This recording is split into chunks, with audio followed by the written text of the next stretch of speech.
welcome back to another episode of the Otter Players Podcast, where this week we'll talk about the massive games release week that has been pushed upon us and has been amazing.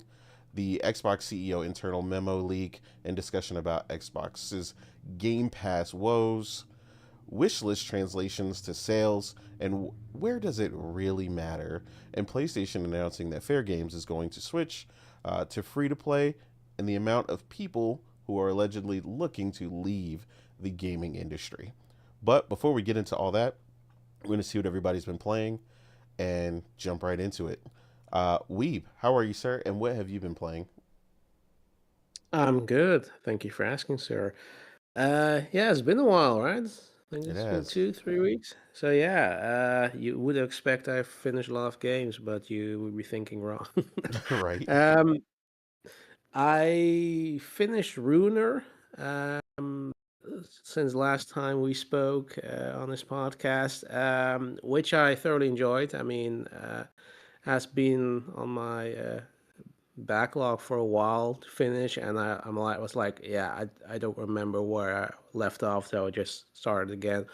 Um, but yeah, I mean it's a pretty fun action game with a incredible soundtrack and a lot of mood. It's cyberpunky. It's has Akira vibes. Okay. And apparently it's getting a sequel, so I'm definitely looking forward to it. And plus that intro song from Suzumu Urasawa was absolutely amazing. I mean, which you may know from doing the lyrics of the Berserk. I think it's the theme song or ending song. Forces. If you're an anime fan, you know. And after that, I've also picked up another game from my backlog, Bloomtown, which I think you guys already finished Yeah. a long Boomtown is time ago. awesome. Yeah, it is pretty, like you guys were absolutely right when you said that it's pretty much a 2D Persona, Yeah.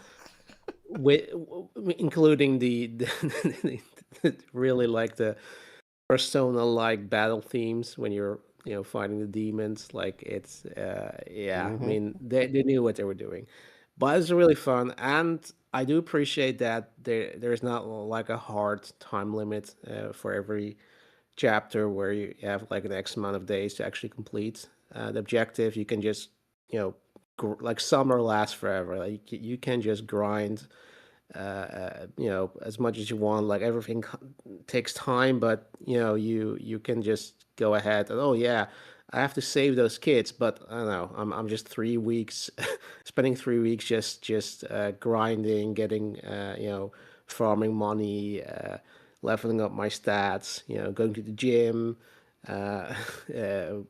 Reading books, crafting gear, yeah, I mean, I was like, I want to just max out my characters as soon as possible, um, because I don't want to miss out on anything.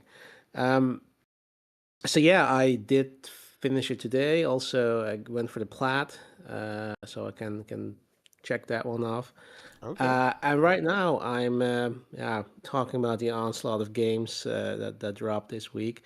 I've decided to start with Pragmata, and yeah, I'm really early, but yeah, I'm thoroughly enjoying it. Like I love the atmosphere, the designs, and again the music. Like there's just something about it when you sort of the opening, where they have this sort of atmospheric music, that gives you like a space odyssey vibes, kind of, or alien vibes. Like I love that sort of very typical space sound. And if this is any indication for the rest of the game, I'm thoroughly in for a treat.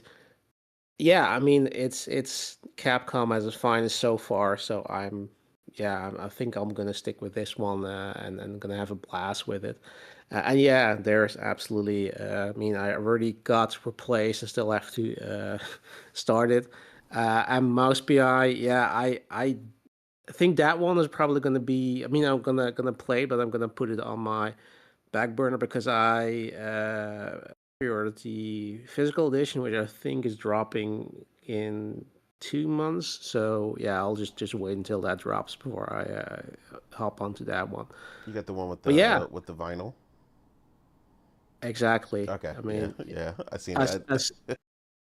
as as soon as they announced that, I'm like, yeah, like I gotta get it. Like, I mean, I'm not gonna proclaim that I have like the largest vinyl collection, but I mean, I got a taste, and at some point my collection, I think I currently have like 60 albums. Like, yeah, I mean, once you start, you can't stop, and when they have a collector's edition like that, like I'm gonna just go for it. So yeah. So yeah, that's what I've been playing. Cool, sounds good. Omar, how are you, sir, and what have you been playing? Yeah, how I am? Yeah, we live just that. Oh I yeah, did move to a hotel because of water damage to my apartment.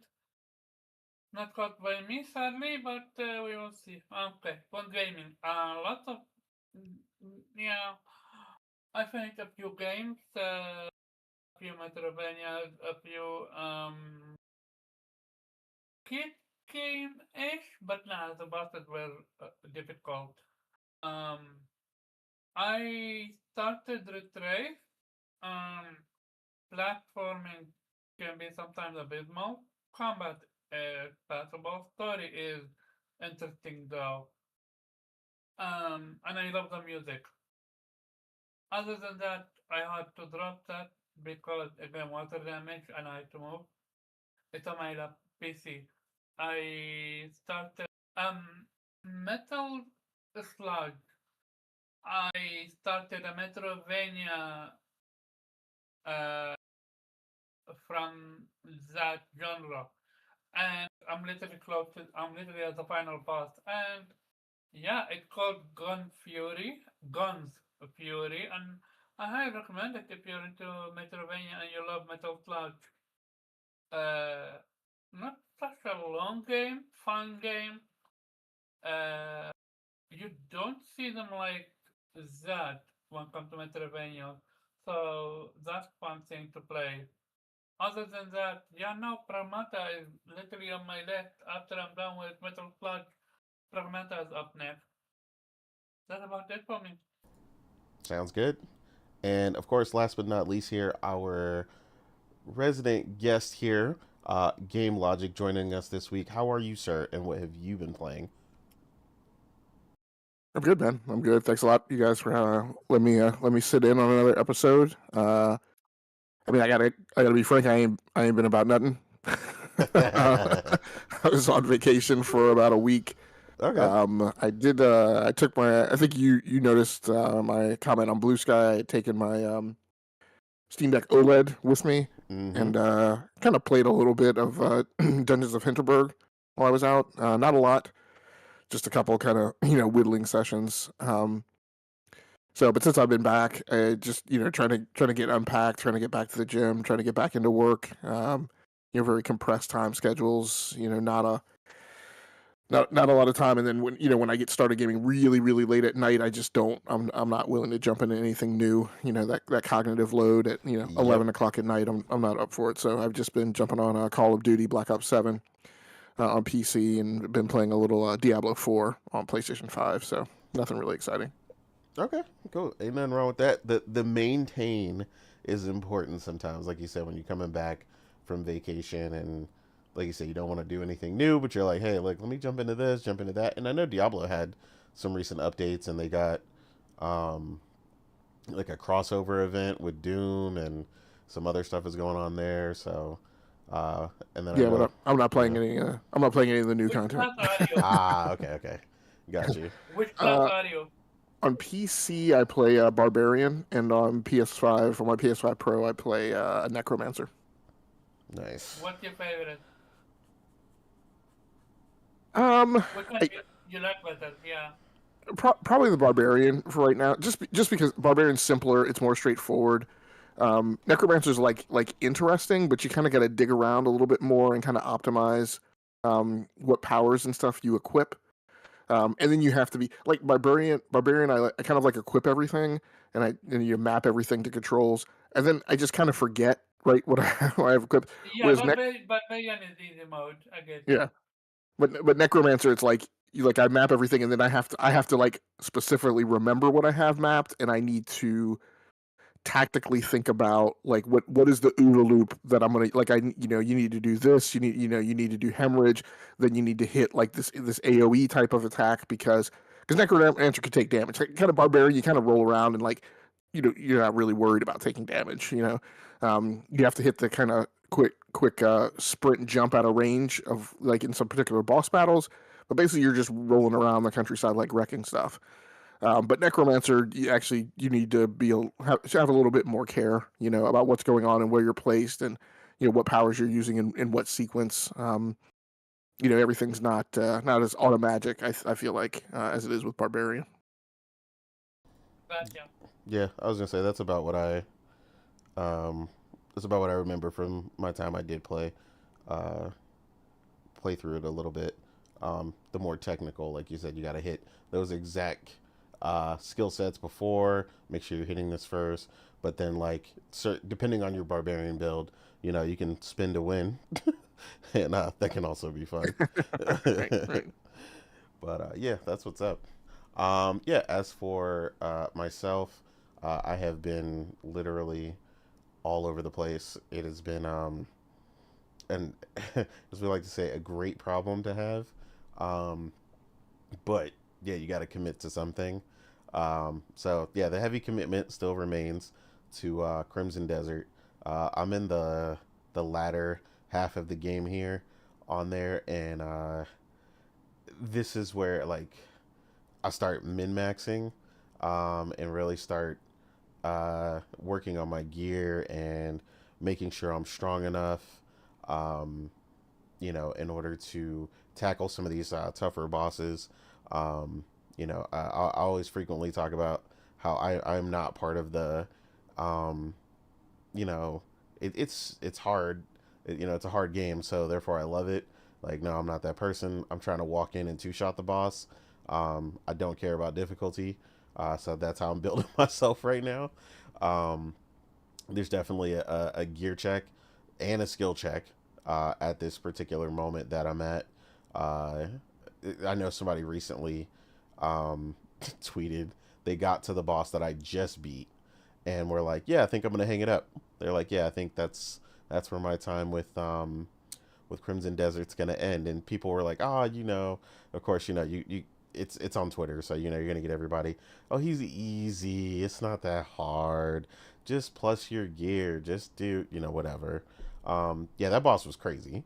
So I don't. Yeah, I'm not gonna sugarcoat it and sit here and act like I was dodging like I was out the Matrix, and my character was god tier, um, and I was just killing it. No, he was throwing me all around that arena. I mean, I did beat him.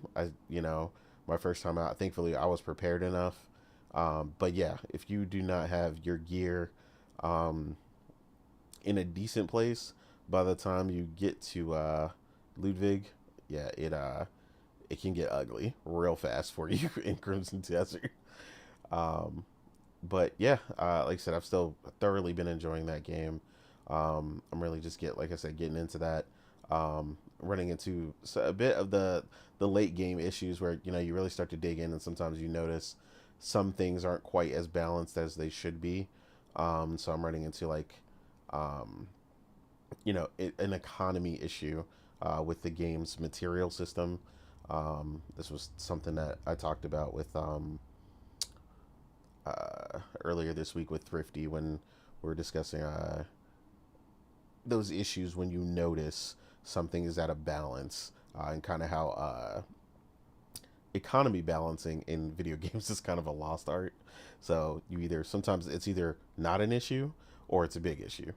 There didn't really seem to be like that perfect balance where you're like, hey, I get just enough of these diamonds where I can always plus my gear as long as I'm not plussing 15 different pieces of equipment, stuff like that. So, yeah, I'm definitely running into an issue there. It does look like it balances out later, but it comes into the problem where, of course, I think we've talked about prior,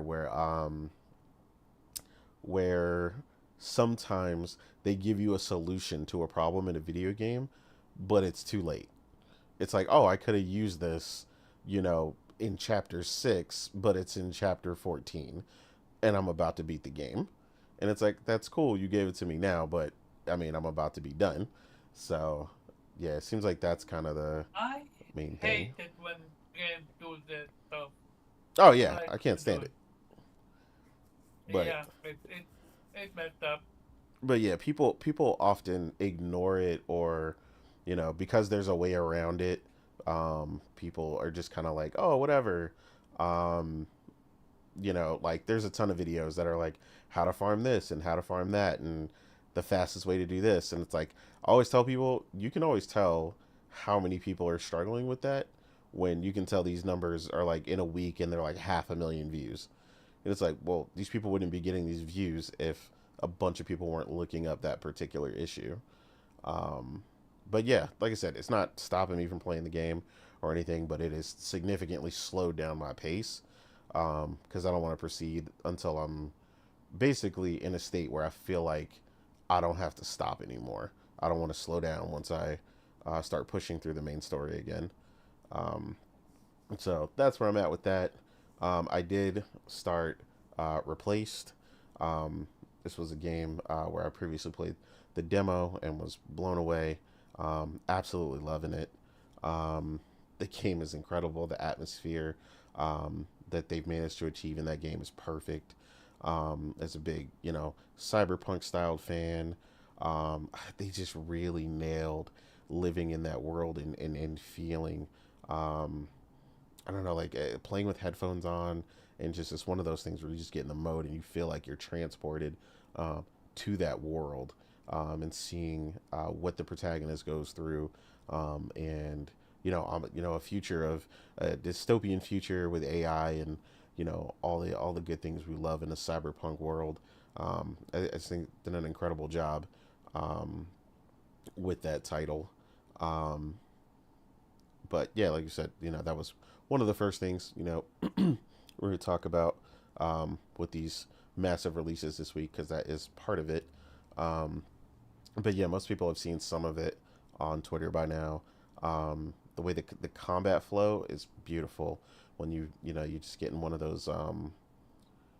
those modes, and you just start to counter, and you just get in that untouchable mode when you're fighting some of these guys. You can pull off some of the coolest, craziest moves, in a 2D like environment that I've seen. So most people I know me know that I'm not the biggest side scroller type fan, so for this game to really pull me in, it's definitely doing some incredible things. um, I did also start Pragmata.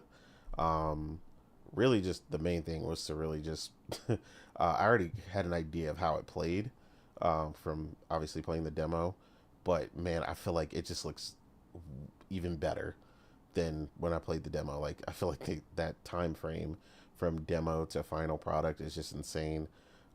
This game was meant to be played on an OLED. I'm telling you. So if you got one, consider yourself lucky. Um, Mhm. yeah, like the way the Sadly, my OLED is not here right now. yeah, exactly.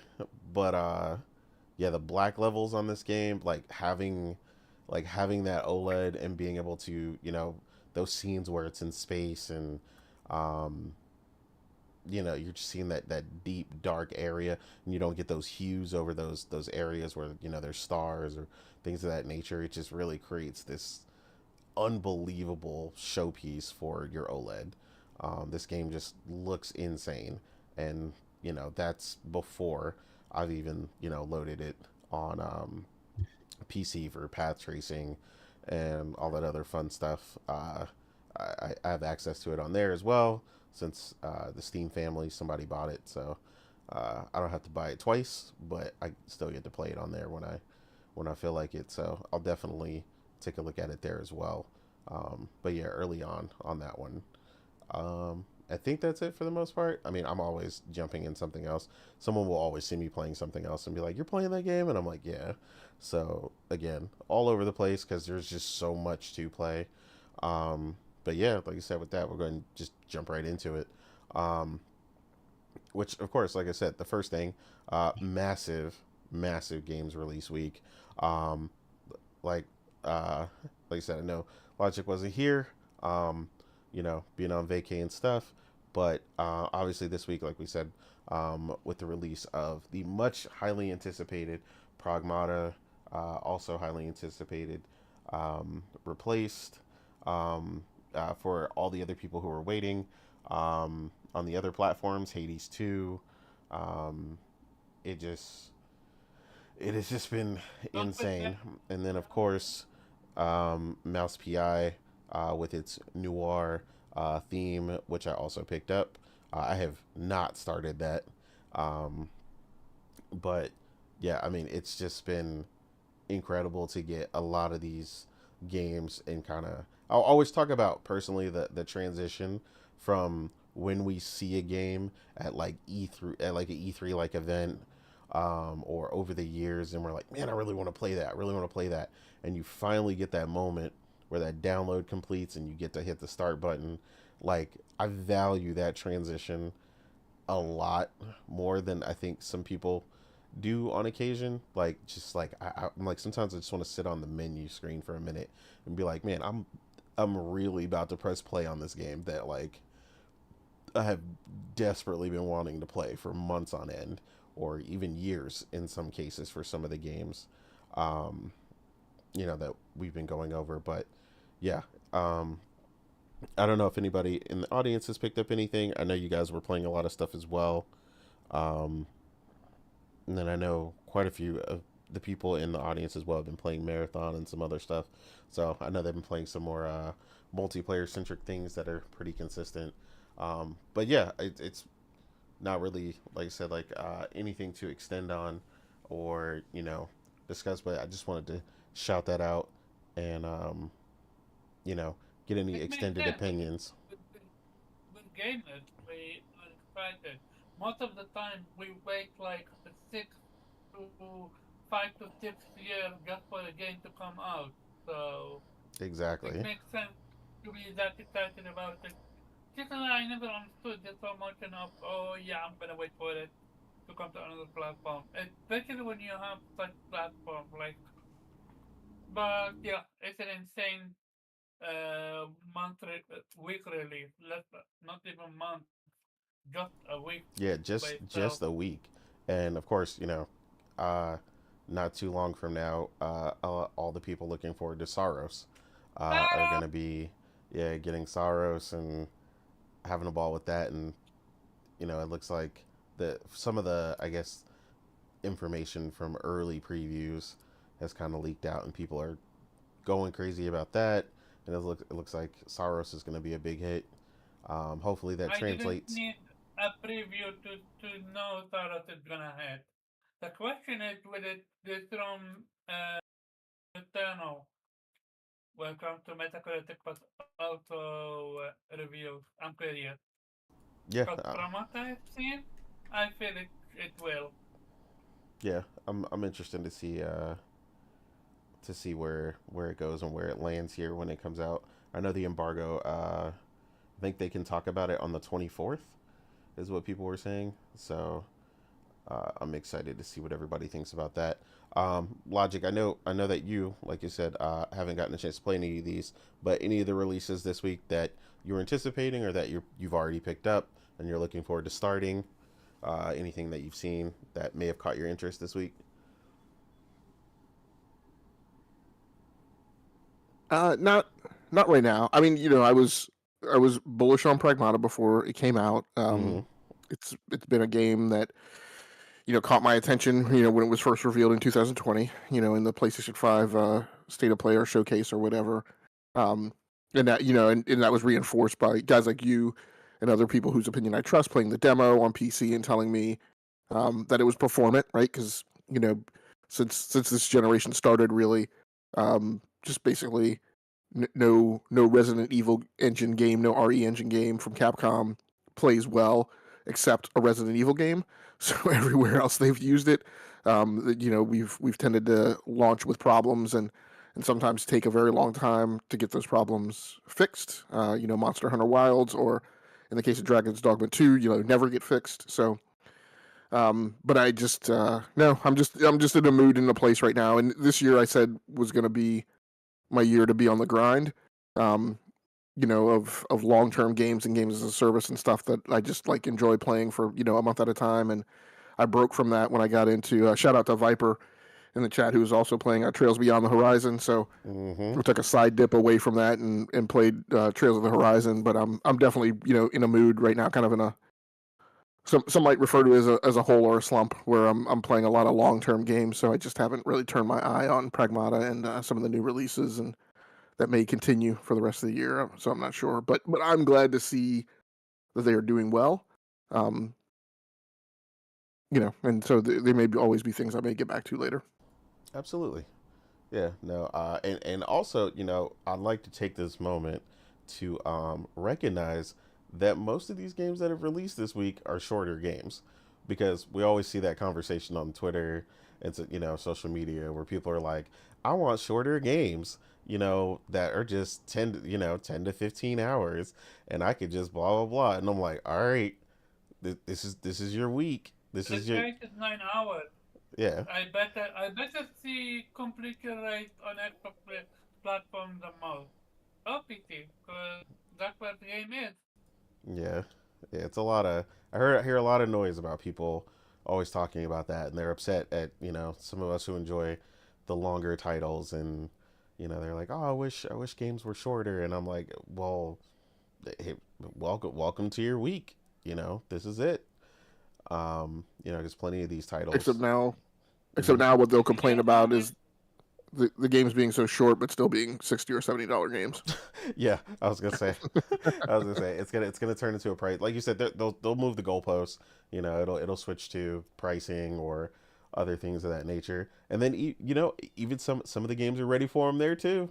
They launched Pragmata at 60 instead. It's like, hey, here you go. And then obviously the other titles being indie, you're like, shoot, replaced is $20.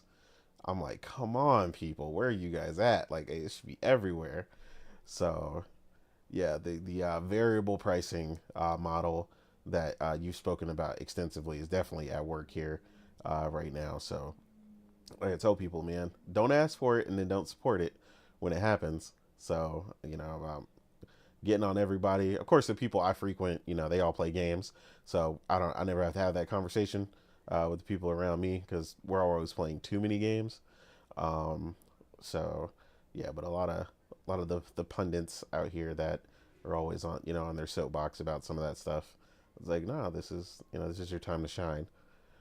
Um, but yeah, Weeb, I know that you held back a bit in your opening since you knew we were gonna have this conversation.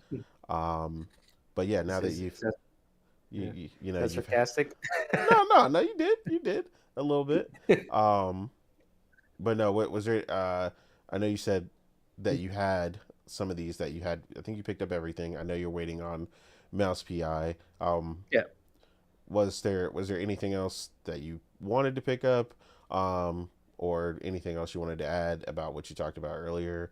Um, for Pragmata, I know you've probably played the most of it right now. Um. Well, no, yeah, those are the games that I was looking forward to this month. The other And you one played maybe and you the played Hades the early, right? You played Hades too early, right? oh yeah, yeah, yeah. I mean, yeah, Okay. I don't even consider that like a new release to me because Yeah. yeah, played on Steam already. Okay. Um, oh yeah, maybe I'll double dip and get it on PlayStation 2. But yeah, I mean, for the time being, like I'm good. Like I have so much to play. Um, but yeah, Pragmata is absolutely top of my to do list right now, and followed by Replaced, and like I said, like Mouse PI that's gonna then come in June. I think beginning of June is dropping, at least the physical version. Um, so yeah, I mean that's my to do list really, and yeah, I don't like Saros is like, I mean. Uh, I like me some Raul, but like I'm not like I mean I didn't. hate Returnal. Like I played it, but I didn't. Okay, skill issue, move on. Fuck you, Omar. This Let me this finish. Like I didn't this hate man it. Like this man and tried to call you a I skill issue. Oh my god. yeah. Fuck that. Fuck him. Skill issue, right? Go back to your apartment, man. Nah, but for real, like I mean, I played it. I didn't. I think I thought it was on PlayStation Plus or something like that. One of those extended. I mean, I can't keep up with the names. Is it premium or extra, whatever? Yeah. Um, but it was on Still there. premium. It didn't go to the essential yet. Yeah, okay, over. But yeah, so I played a bit there and then just dropped because I had other things to play. Like it's not a bad game. I might give it another chance, but the thing is, like I do generally hate like the roguelike element uh, of it because it's sort of, yeah, it feels like just like with Souls games is wasting my time. It's not, or not respecting my time. And yes, I know, like if you enjoy it, you're like get good. You're gonna get better if you keep on trying. But it's just like I don't know. Maybe it's because I'm older now, where I have less patience, and I'm more like, okay, I have so much to do in my backlog, and if I realize and I'm not against repetitiveness because I mean I grew up with JRPGs, and like I know about grind, but there is like a thing about grind where it's just okay. There's progression, like yeah, sure, I have to grind here, but I see myself leveling up, and I don't have to, like Omar said, it's not a skill issue. It's um, sort of the leveling up, as it were, in those kind of games is more like, okay, you have to essentially, get good and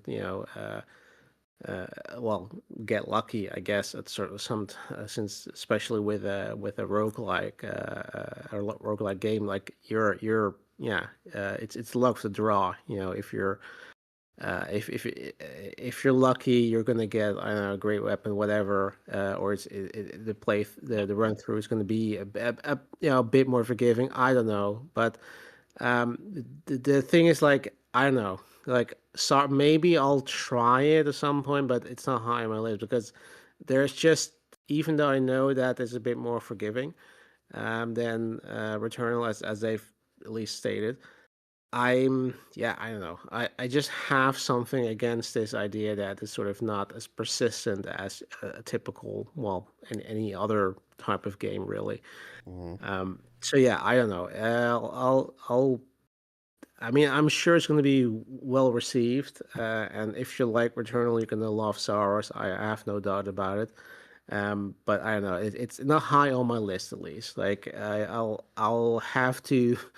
It has to schedule an appointment in my busy gaming calendar before I'll Absolutely. try it out.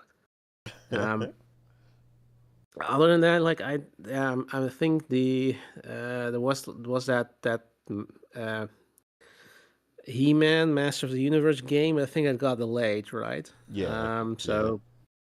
So yeah, that went got the hell But out of Dodge, I guess. I did hear really good things about that. I know some people that went to PAX and got to actually play it, Yeah. and they said it was really awesome. So Is it about the same guys who did the Turtles game, like the Shredder's Revenge, or is that another studio?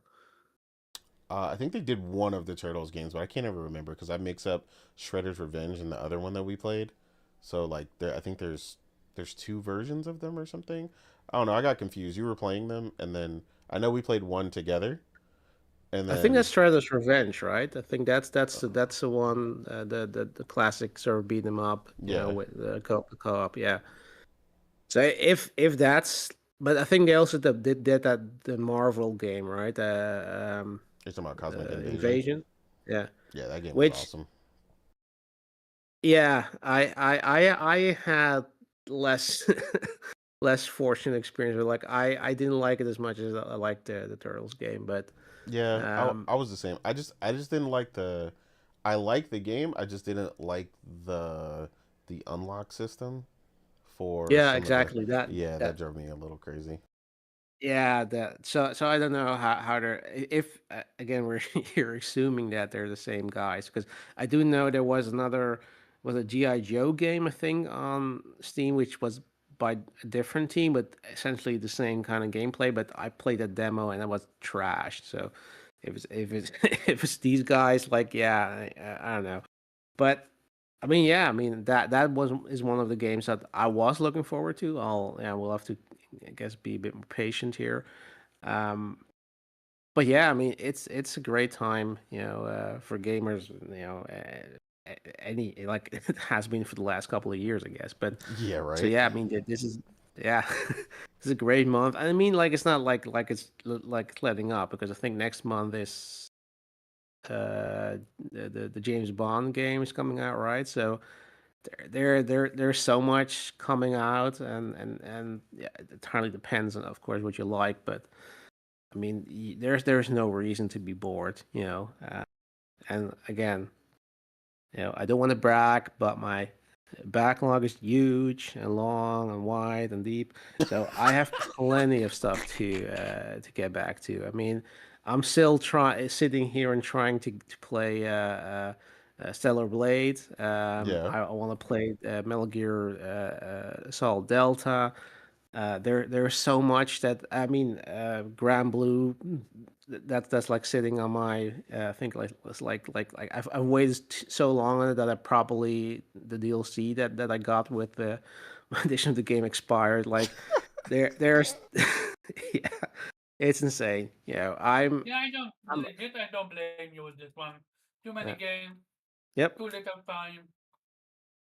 yeah, Yeah, yeah, and if you have a full-time job like I had it like this week, like I was so tired when I got back home. Like I was playing like Bloomtown, like I was playing half an hour. Like, dude, like I'm falling asleep here. and Like I then need to just, you just call it. yeah, yeah, Yeah, and then exactly. you just call it. Yeah, you have no choice. Yeah, I agree with you when it comes to what you call it, Sarah. Like I love roguelike. I used to. mm. It's just you literally nail it on the head with me. I realize you get up weapons that so overpowered and it's over. You are destroying bosses for the most part if you're good. Otherwise, most of the time you're dealing with weak weapons and the progression is not always um, that fast. So this is what I love when what you call it quality of life is implemented, whether a soul game, roguelike game, or any game in general. Like yeah, no, I do think roguelike need to find a way to make their game less grindy, if that makes sense. Well, I don't think necessarily the need to change anything because they're to each their own, right? Like I'm also not here proclaiming that Souls games need to change their formula to like they don't need to add a difficulty setting for me. It's not like it's gonna make it more appealing to me, right? It's just a matter of preference of like what you like, and there's certainly like roguelike games that I do like. Like I mean, I like the Hades Hades. games because the thing with the Hades game is that like if every time you die, like there's something new to explore like narratively like there are new conversations open up the story progresses so it's not like you're just really grinding as in nothing changes and you're just repeating the same thing over and over again I think there was a famous quote by somebody the definition of insanity but I mean, so it definitely you can definitely have iterations in this genre that can appeal to people who generally don't like this genre. Hmm. But it doesn't mean that they have to cater to everybody. Yeah, I'm absolutely, I respect, the decision of the developers to just, hey, yeah, we want to make this kind of game, and we're gonna make it for the people who like it, and there are people who like it, so therefore, it has a reason to exist. So I'm not begrudging it. And the thing is, like, yes, sure, there's absolutely, but I think I have this more with Souls like, but also with roguelike. If a game that looks awesome is announced and then they reveal, oh yeah, but like it's it's this genre, I'm like, okay, yeah, I mean it's immediately a turn off. It's like, okay, yeah, it's probably not for me. But on the other hand, it's fine. Like, it's not like yeah, it would be have been nice if it was a different genre that would appeal to me. But in the end, like, there's so much to play. Like, in that sense, like, I'm not really unhappy when a game is not for me, because I mean, sure, cool. People who enjoy these kind of games, more power to you. For me, it's like, great. I have a slot free in my very busy gaming schedule for another game that I want to play, because there are so many games to play. So I'm not, um, complaining here. You don't. This kind of thing about, don't get people complaining that it should be this and that, or they want the game to be something different, or they want to force developers to change it into something that they like. Like, just play Yeah, something else. There's so much to play. So what are you complaining about? I agree. Yeah, that's been a hot topic lately when something comes out that's popular and someone wants to like, well, I'd enjoy it if it was action, or I'd enjoy it if it was this, and it's like, all right, cool, so go play something that fits that genre. Yeah. It. I mean, probably a completely different discussion, but there's a sense of entitlement that people have, that something just needs to cater to them, like that they're owed to be able to enjoy it the way they want to. I mean, it's ridiculous. Why? Who made you king and gave you that power? You know, just enjoy it for what it is, and if it's not for you, then it's not for you. Then just play something else. There's so, like, again, like we've said it so much before, like it's not a, people always talk. I mean, again, there's so many ways we can expand this topic, but Hmm. people are talking about, oh yeah, we have so many, like, okay, yeah, it's about value. I need to be able to play as many games as possible for the least amount of money as possible. I'm like, bruh, like, where do you find the time? But yeah, where do you find the I time? Exactly, like, and I mean, it's generally a thing. I've also had, uh, I I think, even like in with these years where it's so busy, where there's so many games that I would normally you have, like a couple of years ago, you had, like, okay, sure, some couple of big releases, and there might be some smaller releases, but they were paced out where you're like, okay, there's games that I definitely need to play right away, and there are some games that, fine, put them on the backlog. I'll get to them when I get to them. And now there are games that are like, even now there are three games launching simultaneously that I don't want to play right away. Like, I don't want to put any on the backlog, but I Hmm. have to, because I can only play one game at a time. So that's the world we're living in right now. And it's a it's first world problems, because we're complaining about having too much choice. But I mean, adding to that, making it even more harder for yourself, where you're saying, okay, yeah, I need to be able to play even the games I don't like, that need to be changed so I do like them. It's crazy. I don't know why, but people just can't, enjoy things. And it's kind of like, you have to learn to let go, I guess. Like, I'm totally fine with being able to see something, say, oh, this is absolutely fantastic, but okay, yeah, it's not the genre I like. Cool, Hmm. I'll just let it go. If I really want to know what the story is like, I can just look it up. But other than that, like, I don't really need to have this game being catered to me, if that's not what the developer set out to be. I mean, that's just yeah, just accept it. That's life. Like, not everything is gonna be, turn out the way you want it to be. And as soon as you realize that you can't control everything, you'll. I mean, this is a life lesson from Weep. You will be happier. Trust me. Okay, talked No, too much no, you're already. So no, you're yeah. good, man. We check your DM. Can I Okay. ask you something? Yeah. Have you sent me a dick pic, Omar? Oh God. No, Thank you. but yeah, you gotta, like you said, you gotta have the strength to realize the things you know, be able to let go of the things you can't control. Um, so yeah, I definitely agree with what you said. Yeah, and there's no need. It is always kind of funny, kind of what you mentioned. Um, in wake of all, a ton of really good games coming out, it's funny when people, you know, kind of get bent out of shape when you're like, oh, this game is not for me. Um, like I famously don't like Breath of the Wild, and people act like shocked, like how could you not love every Zelda that ever released?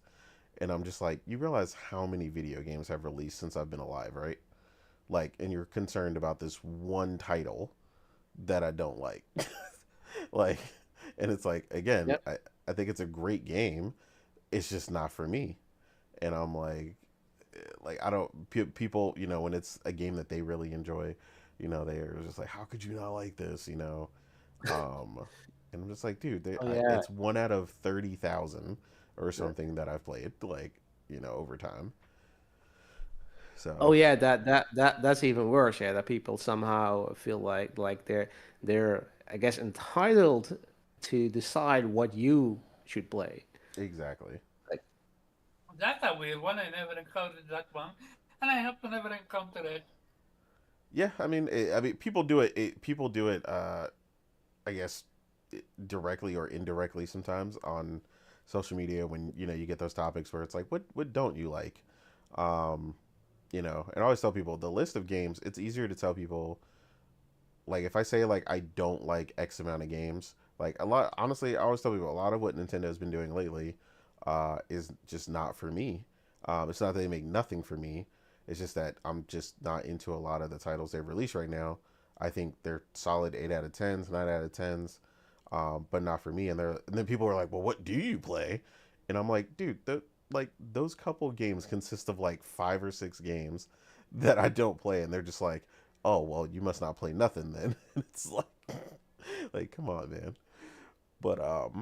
But yeah, Omar, for you, I know you did, like you said, you got into Replaced a bit. um I don't even think you've had a chance to get into Hades. I know you had access to it earlier because on the PC. But was there Yeah, anything no, else I was coming out that you into were something else. pushing? Yeah, no. So I, despite not playing a lot of these games, what I did play is Damon, Damon and the Baby. It's You the always game that they you show. always surprise me with some random game, I swear. No, no, this one is literally showcased on PlayStation, yeah, uh, I remember that one. Yeah. Damon and I and was the excited Baby. about it. Did Basically, that you're recently you're released as well? yeah, it's Oh, literally okay. like what this month. This is why I'm telling you, this month been crazy, and we're not over it yet with Sarah. Um, Demon is the Baby. I highly recommend it if you're a fan of shooters, uh, top down a bit. No, no, not top down. A lot of bullet hell, and it's the same story.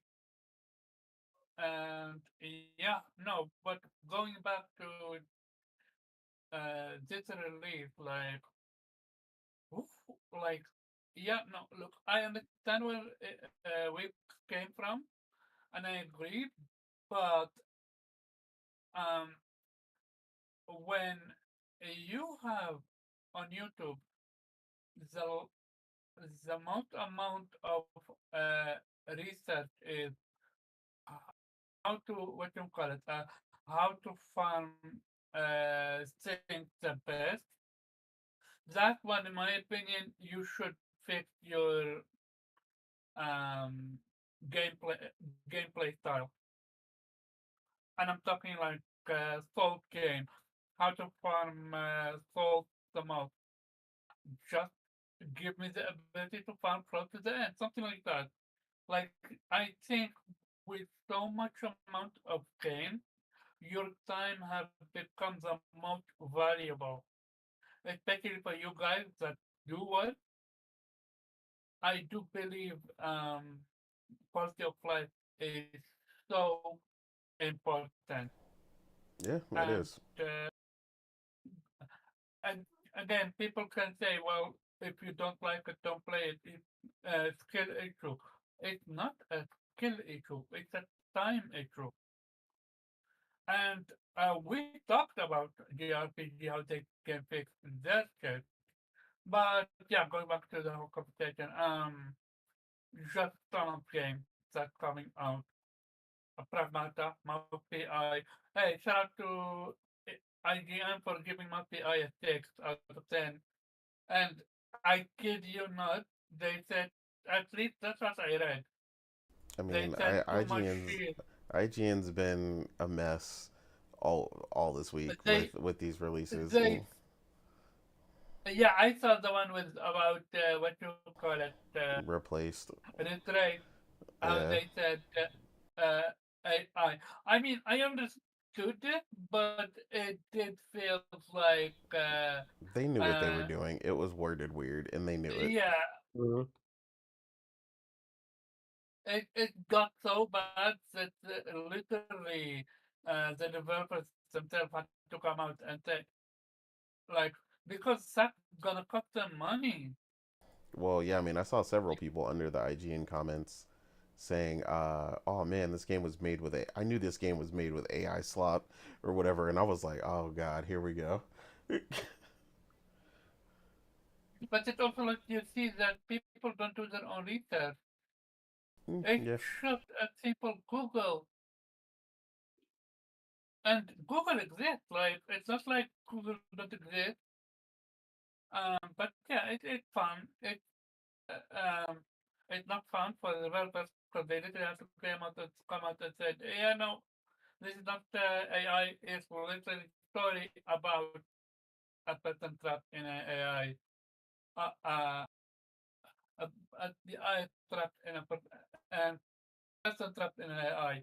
Which again, I did say that the concept is fascinating and interesting, and the atmosphere is insane. Like it bleak. It make you feel like you're living in that world, the environment. And then you have Pragmata, a totally different ballgame. You, as a father figure trying to guide an AI, which and she help you with the combat in the game. Again, this month alone bringing so much variety. Hades 2, and then Tarot, like, nah, if you're not playing some, this is why I told you off air, like, who have time to console war like that on Twitter? oh, that's why I've always said a lot of these people don't actually Dude, like gaming. I, They just like I, talking about gaming. it's like, at some point, we gotta keep gaming again, in my opinion. Like, if you're not gaming, why should you be part of the conversation talking about this game? Yeah, Unless you tried it and you didn't like it and you're okay. But all I see from you is talking about gaming but not actually playing. Like, nah, your opinion don't matter to me. Wrong, right? I don't care. You're not gaming. It's over. Like this, some people are worse than uh, media outlets, reviewers. It's insane. But yeah, I'm gonna intend it. But what I want to say is play your game. 6 months alone, crazy amount of titles. Just play something. agreed. Yeah, like I said, man, it's been incredible. I've been getting to see a lot of people enjoying a lot of these titles all over my timeline.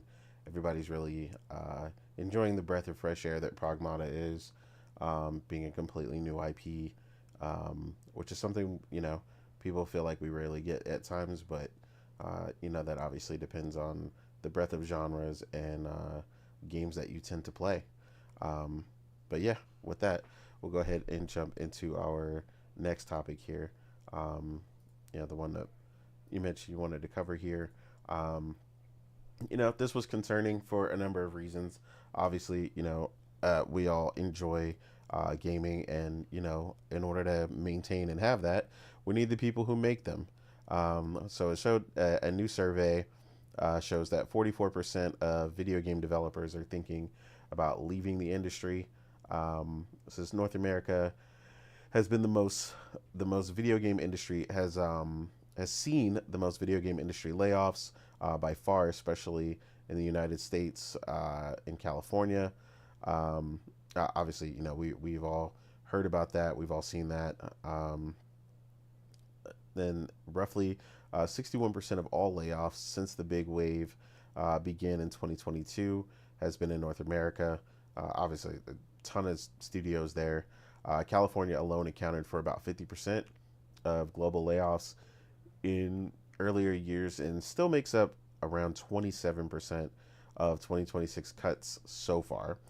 In 2026 to date, 55% of layoffs have hit North America, compared to just 24% in Europe. The GDC 2026 State of the Game Industry Survey backs this up with 33% of U.S. developers reported being laid off in the past 2 years, higher than the global average of 28%. 76% of UK devs are now considering leaving games entirely. Um, so yeah, I mean, there's a lot going on there. There's a lot of, I think, you know, people may not leave. Um, I mean, for me personally, I think that um, the things to keep in mind is that a lot of people have, I guess, cross skills and a lot of other things. So I myself, right, like people always, working in IT, people always ask, well, what do you do? Well, yeah, if I'm in a standard IT environment, you know, I'm going to be reformatting computers. I'm going to be, readying new machines for onboarding, and that nature, and doing the standard things that people think IT does, right? But I've also, had my skills translate to, I worked for a production accounting company at one point for a while, um, where I supported the software. Uh, my skills and background in IT is what helped me in that position. Um, to be able to utilize those skills and support, um, the products that this company had, and being able, remoting into computers, installing these products, making sure they're running properly on the back end, and getting everything set up. So I don't think being in the games industry is really any different. A lot of these people are programmers. A lot of these people are artists. A lot of these people are, music composers. There is grounds for people to work in plenty of these genres, and I think a lot of them do work in multiple. Right? Um, we've seen composers come over uh, from movies and TV or other things, and do their first soundtrack, or things of that nature in a video game, or vice versa. So I think when people are saying this, like, I get it, because it's like, certain companies definitely feel pretty volatile right now. In hey, am I gonna have a job tomorrow? But at the same time, a lot of particular positions are pretty stable, right? You know, I know I've recently seen a bunch of updates from quite a few devs signing on to new positions, or being put on in the last year or so, and enjoying their new stay. One guy in particular, I know he was celebrating his first like 8 months or something at Naughty Dog. So while you know, the industry has been letting people go, it's also been rehiring and pulling people into new positions. So while some of these people may be leaving, I think a large portion of these people won't, or they'll enter new roles in a different capacity, um, which also happens again a lot in the games industry. I know recently with the previous head of Naughty Dog getting the Lifetime Achievement Award. Um, I forget which show it was at. It was something with the game developers. I don't think it was at GDC. I think it was at something else. Um, but he basically spoke about how he went through the ranks over time and eventually, became um, the head of the studio. And he talked about that transition period of Naughty Dog. And this is just one studio, right? Um, Going through a transitional period where a ton of people changed roles, changed positions. They didn't leave the games industry in this case, but they all put on different hats. Neil Druckmann, everybody knows him as the head of the studio now, but he literally talked about being scared when he wasn't. And they were first doing Uncharted, and they were first talking about The Last of Us.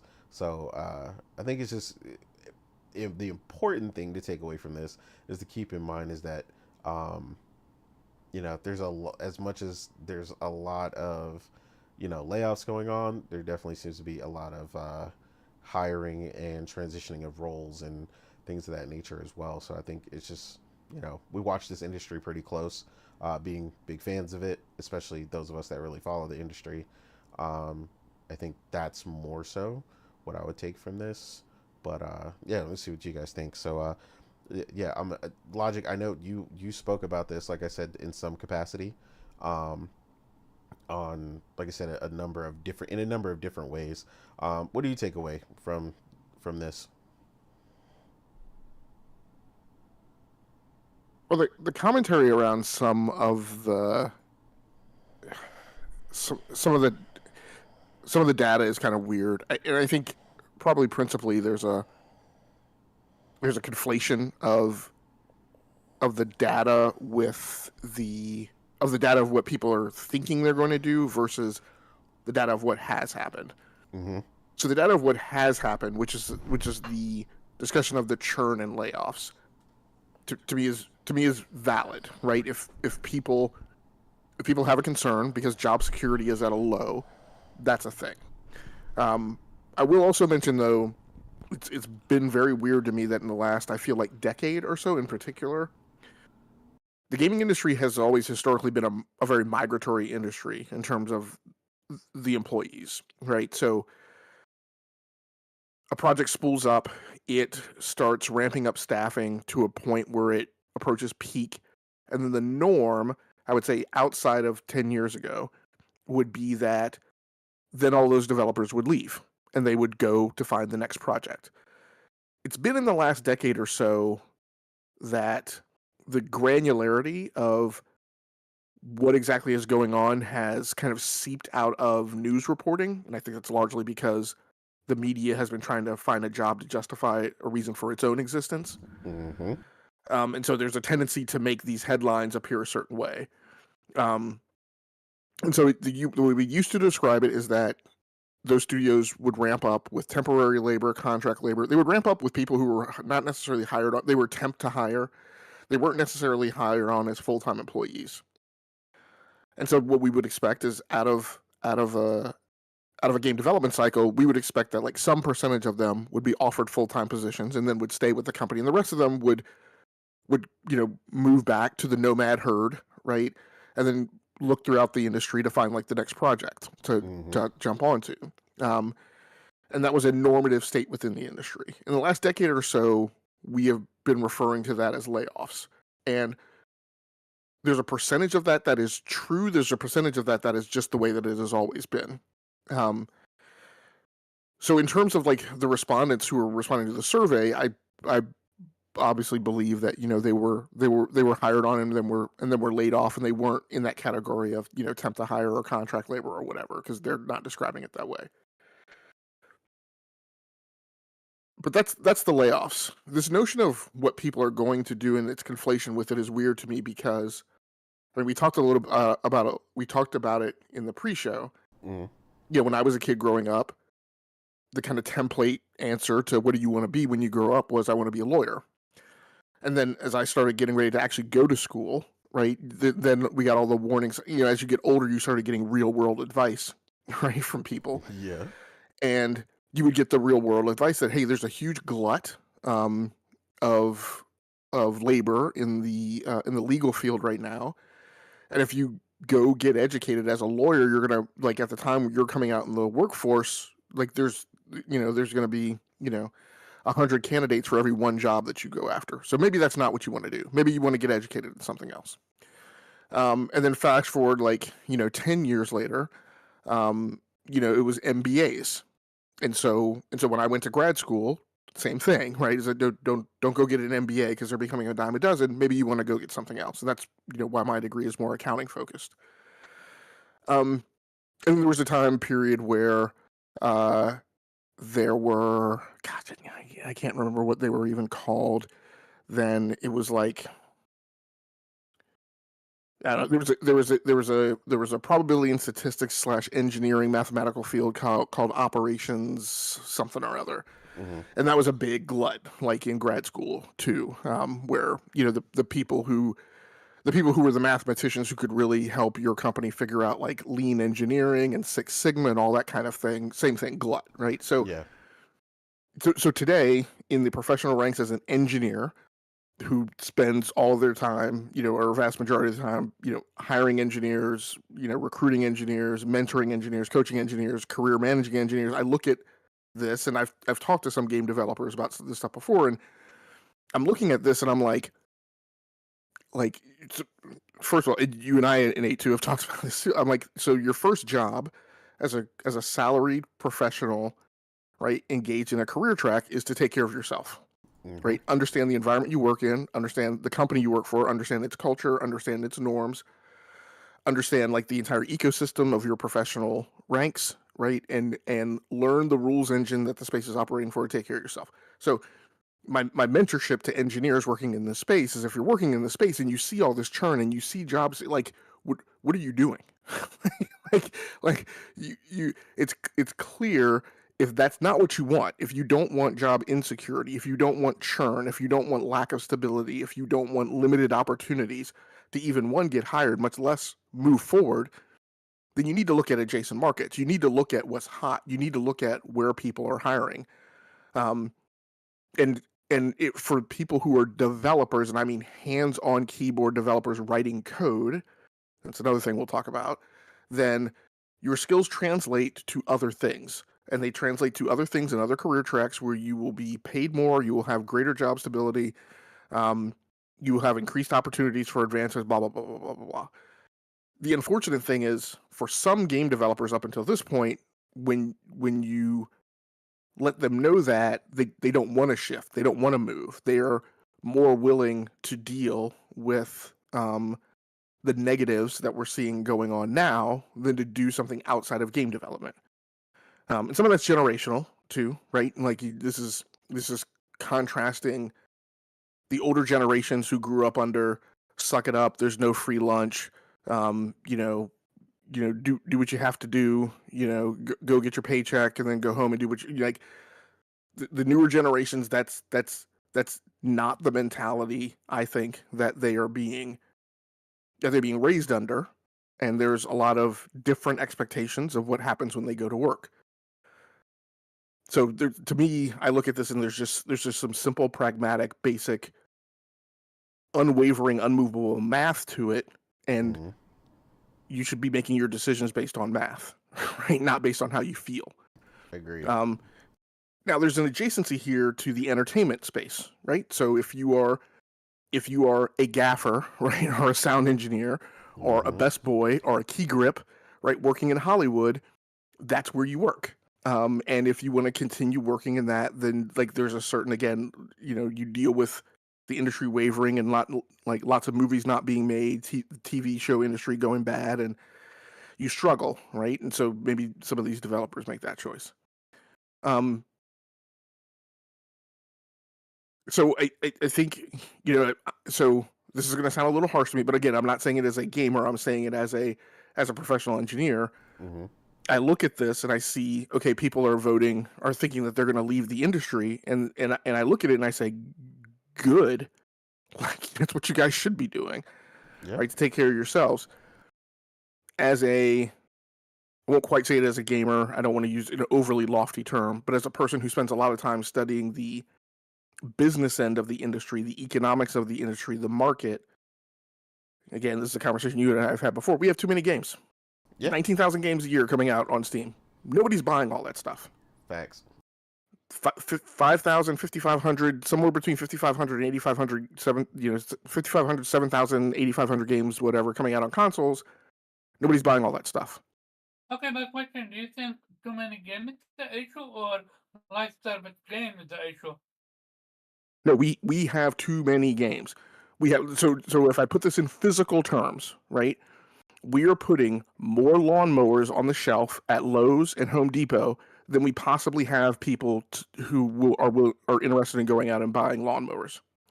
We are overstocking the supply chain with more product than we have consumers who actually have a demand for that product. And so what I said a few weeks ago is like, look, if this were the 1980s and this were like the retail times, lots of these games would be winding up at the landfill with the ET cartridges. Like it's just a fact. Like all the things that you guys talked about, right? Which is about your time is precious. You can like we have tons of people buying games who aren't playing them. They just buy them and stock them in their backlog. And on PC, we have data showing that sometimes they stock them in their backlog forever. Forever. Yep. And they're digital. I literally talked about that last night.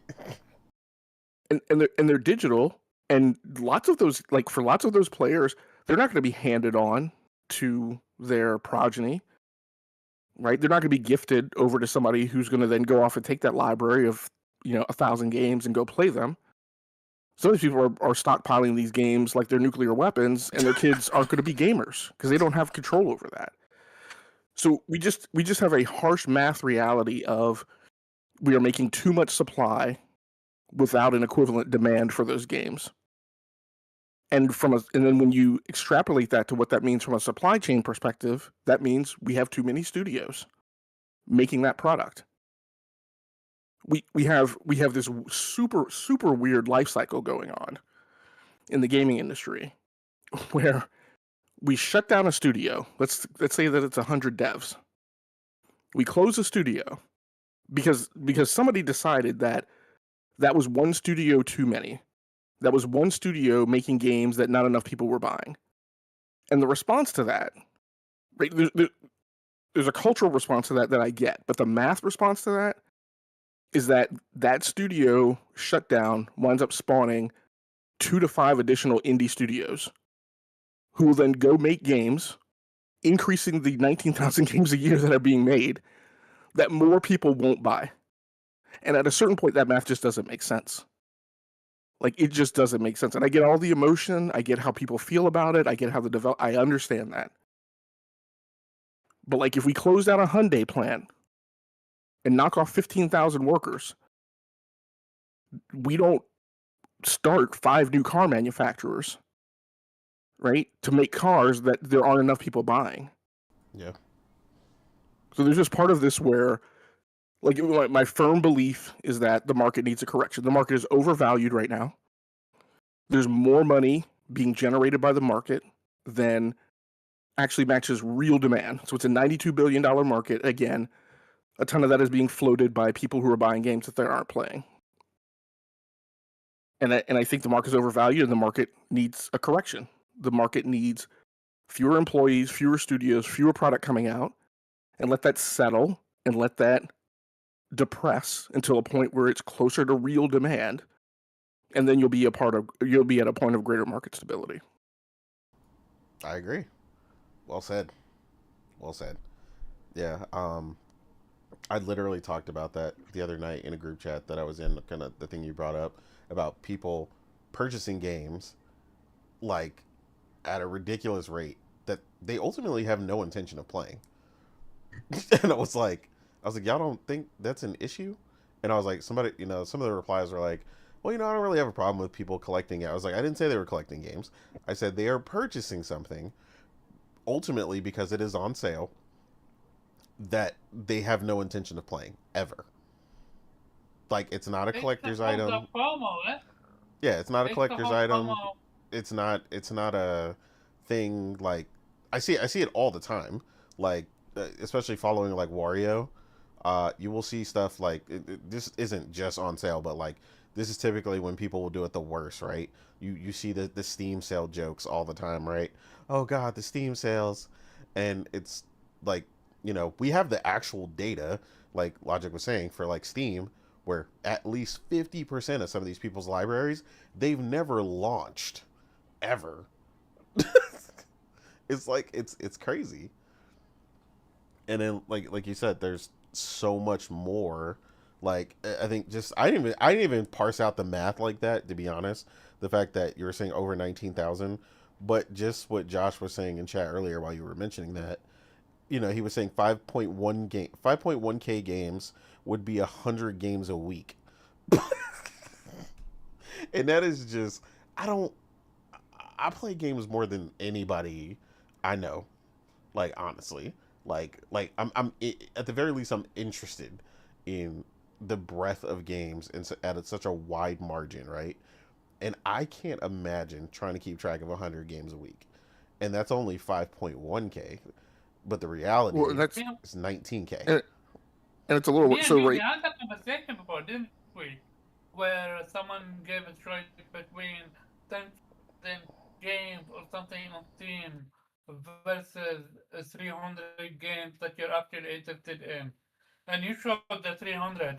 Yeah, I'll choose the 300 every time. What were you gonna say, Logic? Yeah, I mean it's 19,000 games a year, right? Divided by 52 weeks, that's 365 games a week. Good God. Like, and look, okay, fine. Let's say we want to discount it. The response I'll typically see from people is, oh, well, some of that's, a lot of that's shovelware and, blah blah blah. I'm like, okay, whatever you choose, take a third of it away. Make it down, knock it down to 12,000, right? Divide that by 52. That's even. Wait, I think I did something wrong. Yeah, that's 230 games a week. 231. Like, Yeah. what do we do? And then we talk every week, right, about this AAA game or this super popular game, that really has great reviews but it's not meeting sales. We talk about an Assassin's Creed and we like poo poo about 2 million, 3 million sales, right? And we act like that's a we act like it's like a sick burn, right, to Assassin's Yeah. Creed. And I'm like, look at what's going on in the rest of the industry. Yeah. Like, so, and then you talk about demographic, right? All the Matt Piscatella stuff, right? Only 4% Mm-hmm. of gamers do this. A third of gamers aren't even going to buy a game. Gamers are playing Minecraft and Roblox, which I think it's way over extrapolated, but it's a factor and it's a dynamic. And I'm like, you know, and like your guys's response, like, you know, I pay attention to Chris String. I appreciate the due diligence and the granularity he digs at, but he made a Mm-hmm. comment the other day, like a few months ago. He's like, the answer is less expensive hardware. I'm like, how? Yeah. Like, How? how does that That's solve the absurd. problem over inventory? Yeah, I don't get that at all. I think we're gonna see tiers. I think in the console space, I'm probably leaping over probably to a slightly slanted topic that maybe you weren't trying to get into, but No, I you're think what good. we're gonna wind up seeing is the notion of premium gaming, right? People who are on the cutting edge of hardware and playing the new games, and that's going to be a smaller bucket of people. And then I think we're going to see mid-tier gaming, people who are on the last generation of console, where there's still going to be new games being made for them because the industry's hitting a point where it doesn't have any choice but to continue making games, multi-generational games on the console side. And then I think we're going to see, I don't know what I'm going to call it. I'll call it console potato nation since I call it PC potato nation. Right, people who are 2 generations behind and are just playing stuff like through the cloud. But those people, I'll just be quite honest, don't matter, never really matter because they're not really spending money. They're just keeping one toe in the waiting pool. Yeah. And they're just a number, right? They're just a statistic in the gaming industry, but they're not really like moving the needle in terms of actually spending money. but we're going to wind up counting them as gamers. But I think that's where we're going to get atomized to. Yeah, no, I think that's a good thing, and something I mean, I think it's kind of proving your point already with the amount of people who are still on last generation hardware. Um, obviously, despite the most recent scare from PlayStation where people rushed out and backflip to get a a PS5 in record time. Um, but yeah, I mean, even my neighbor, I think he mainly only plays racing games, but he's kind of transitioning as well to play some other stuff. But he's like a good example of where I see most people. Like he recently just transitioned and got a PS5. Um, but he was basically just playing Gran Turismo, so he was fine on his PS4. I think he had a PS4 Pro. Um, and then he made the transition to PS5. And now he's interested in some more stuff. And sometimes you'll get people like that, right? That'll transition. They'll become more of a consumer within that space. But like you said, some people are just going to be the NBA 2K, the Call of Duty, and that's where it's going to end. Um, and no, I agree. Yeah, that man, this such a good topic though. Um, but yeah, to Josh's point, Josh was asking how do we fix it. I mean, I think Logic said it right. Like it has to drop to a certain point where it reflects actual demand. So like you get more balance. So I mean, yeah, there's always going to be someone somewhere willing to fund something that may not sell or whatever. So you're always going to have some sort of oversaturation, I believe, with the industry because there's tons of people interested in it for a bunch of the right reasons and then a bunch of the wrong reasons. Some of the investors are just dumping money into the industry to just see what sticks because they see what the Fortnites and the PUBGs and the uh, the Rocket Leagues are doing, and like you said, Roblox and all. Everybody's looking for the next hit. That's just how investors are, and that's a whole nother different thing, right? Investors think on a completely different level than the specific industry. They're in a bunch of different places, and that also affects the investment in gaming and whatnot, and what's being made and all those things. Um, but yeah, man, it is a tough spot to be in. But yeah, I agree with you. Like you said, there's a bunch of transition and people capable of going to all these different places, and I think that's more so what the focus on is for me is like you said, like someone who is a musician or a composer. They can easily move on to other things. Like I mean, I think about the wonderful, amazing soundtrack for Expedition 33 last year, and think like, I mean, my man had a SoundCloud, and now he's got it. What was it, an Oscar? I can't remember, but I always mix them up. Whatever the prestigious thing is for the music thing. I don't think it's an Oscar. It's something else. But I don't know. But Grammy. a Grammy. Yeah, he got a Grammy. Like, imagine you went from SoundCloud. I got a SoundCloud and no one knows who I am to a Grammy. Like, that is crazy. And it's like now you are super sought after.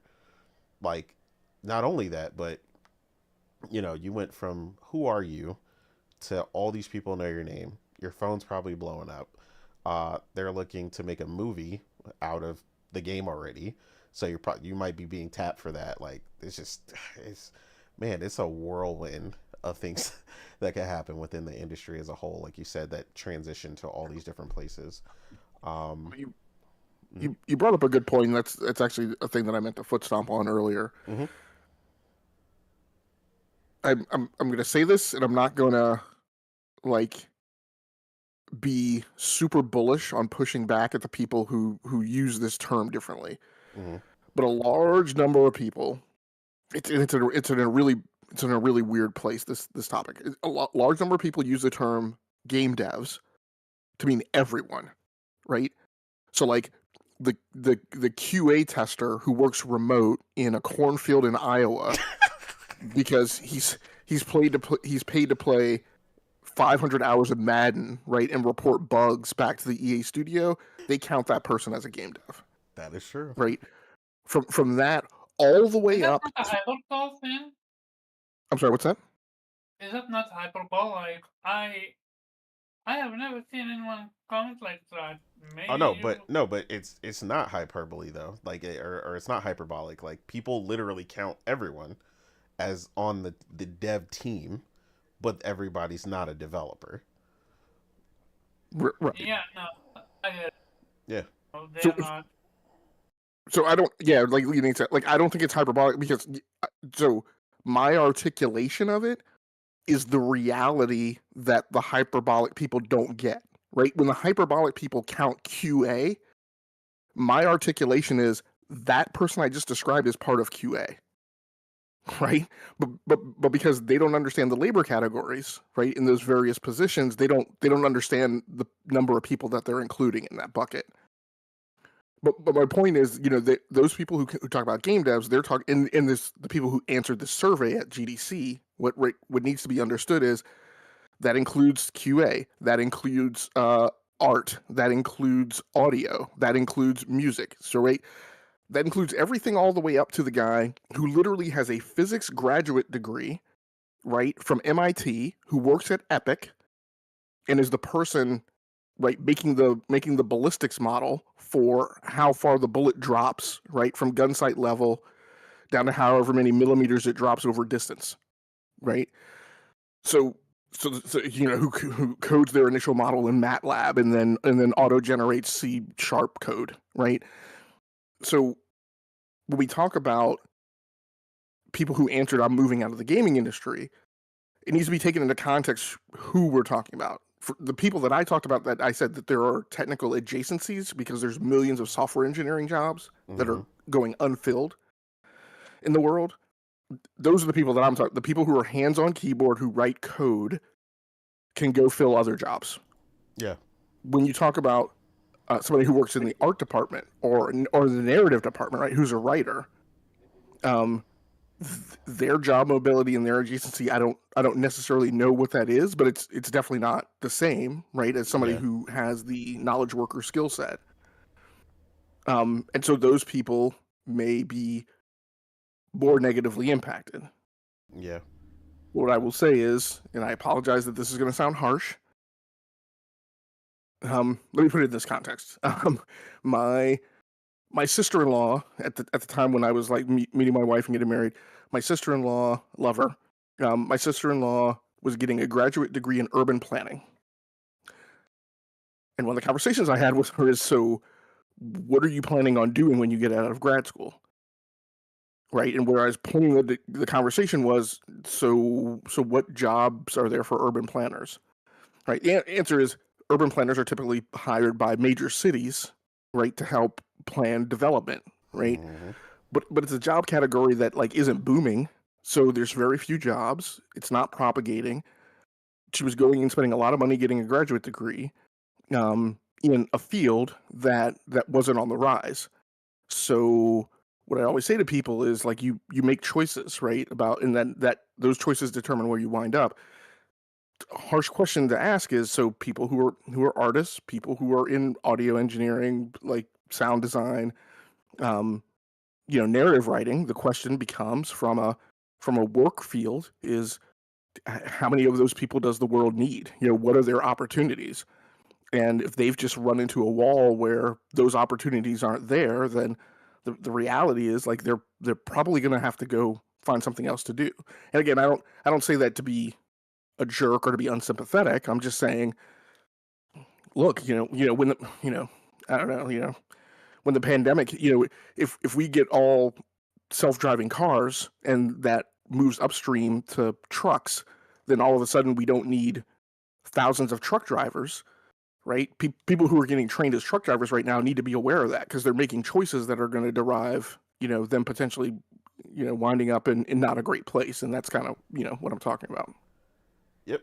Yeah, no, I agree. I feel like every time I turned around, people were switching to truck driving. So that's another good thing, like you said, when something the word gets out and people start going crazy on it, and then like you said, there's adjustments happening in that field that the demand may not be there by the time you're ready, or for a short time while you're there, and then it may decline.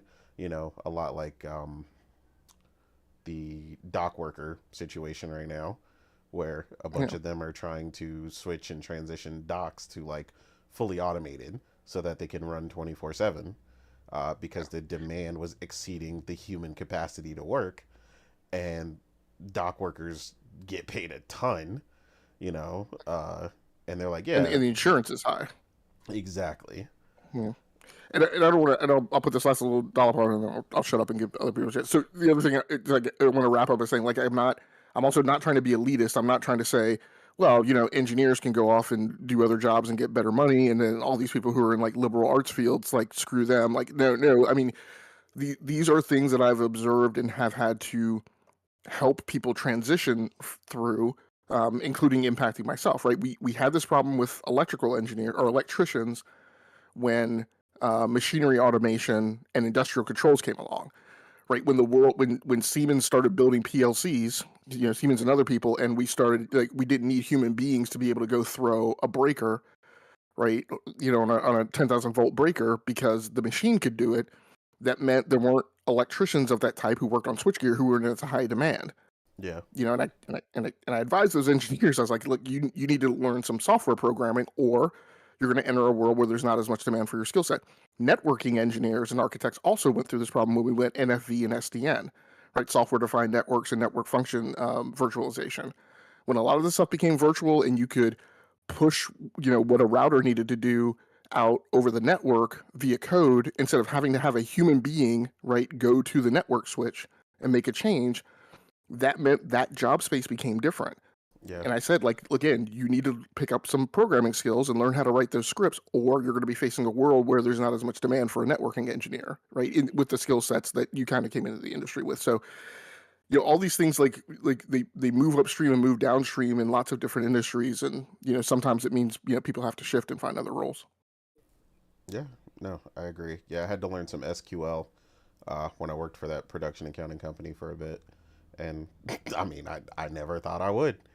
I was like, and of course, like SQL is definitely older nowadays, but that was something they had on the back end, and well, you became more valuable when you learned how to use it.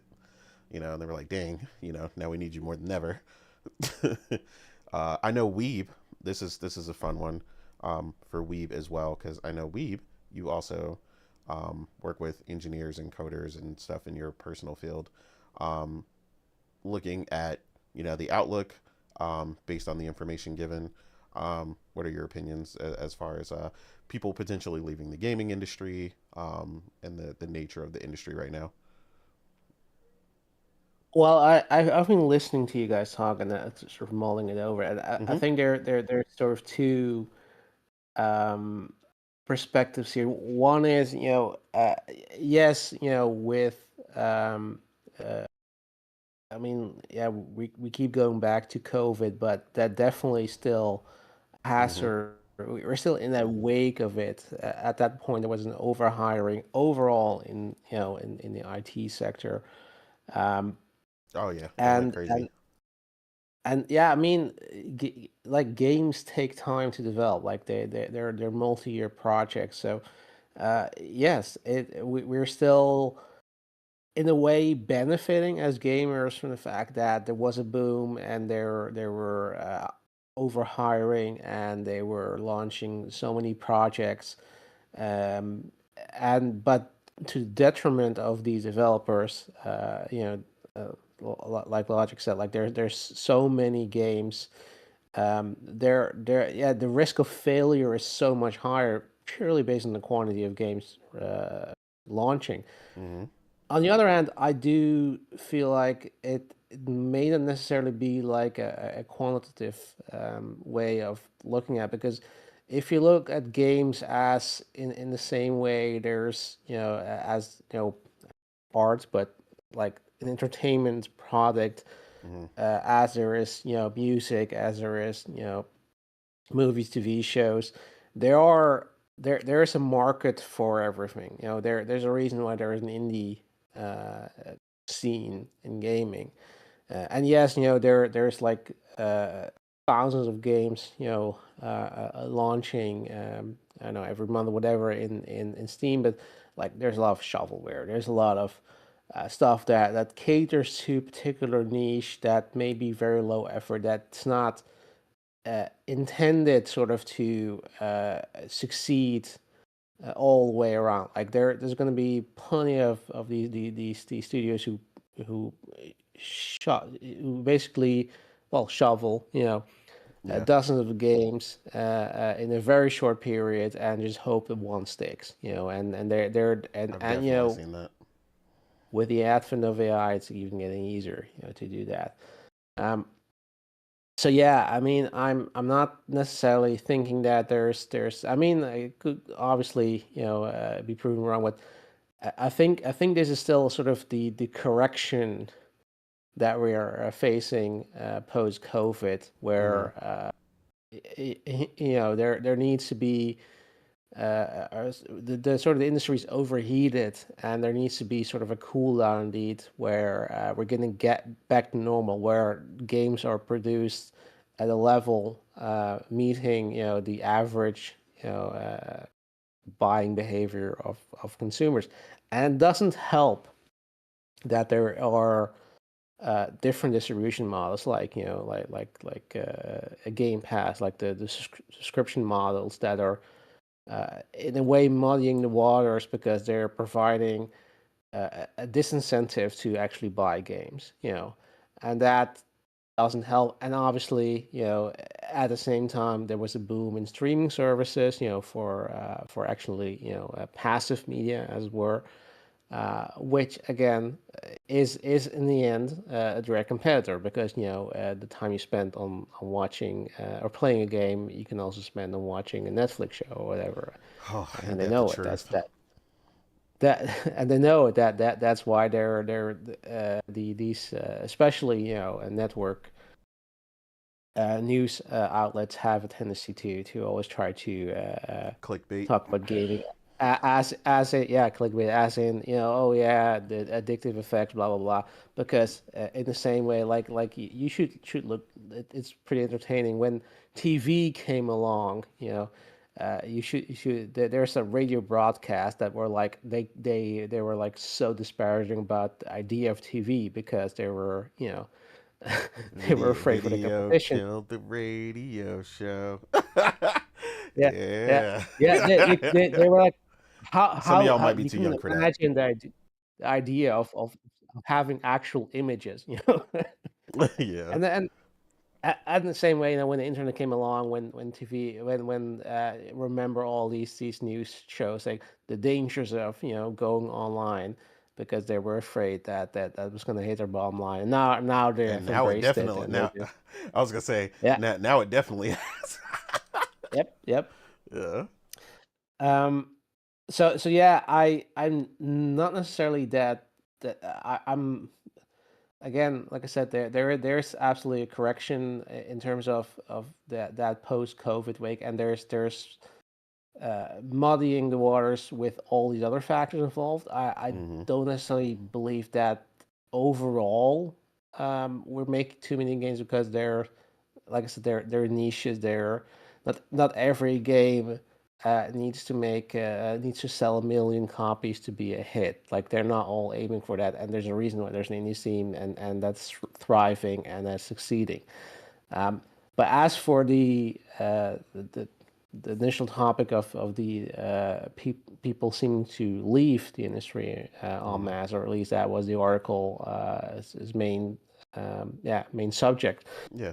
Um, which seemed to be, at least before I understood, the major trigger was the mass layoffs. And obviously, yeah, sure, if there's an industry where you read about mass layoffs every week, yeah, there's definitely an incentive to maybe look at other avenues, other industries. though to be fair, like indeed, it was always the case that that a lot of the staff on the game were contractors that were going to be let go once the game launches. That sort of was the kind of yeah, the way the industry worked. But yeah, now we see that there's a correction, as in there's a permanent reduction of staff across the board, which again I think is in large part still part of the correction that we've seen with COVID. Um, I know that a lot of people wanna blame this on the advent of AI. Especially the AI companies, but I still am very skeptical about that, because I think across the board the actual impact is probably not necessarily due to AI. I think what AI is going to do, and that might contribute to a decision of some developers to leave the industry, is the way you're going to code. I mean, I've seen that challenge as well, and I think that's also going to be a problem for developers who see their job as being I need to code, as opposed to I develop a solution, or I'm developing a product, and translating requirements into something that that serves a particular function. Because that's sort of what yeah, that's the way AI changes things, is that you have to be more of a composer, as it were, more of an architect who still decides what you're going to build. You're still the designer basically, but you can tell AI to create the code for it. And a lot of people are gonna, yeah, I mean, not like that, and that's possibly because I think, despite the sort of backlash that a lot of developers are getting for admitting they use AI, that's generally that's the surface, right? That's the generative AI, which everybody hates for good reasons, especially if you're using that for as a replacement of actual art design, actual well, game graphics, basically. But if you're but if you're thinking that's it's sort of that none of these developers are using AI for coding, for developing their games, so doing the under the surface stuff. Yeah. I mean, I'm sorry that I have a bridge in Brooklyn to sell you, because they're all using that, because that's essentially what you cannot afford not to do it. But that fundamentally just changed the way that you're developing, or at least how your job looks like as a developer.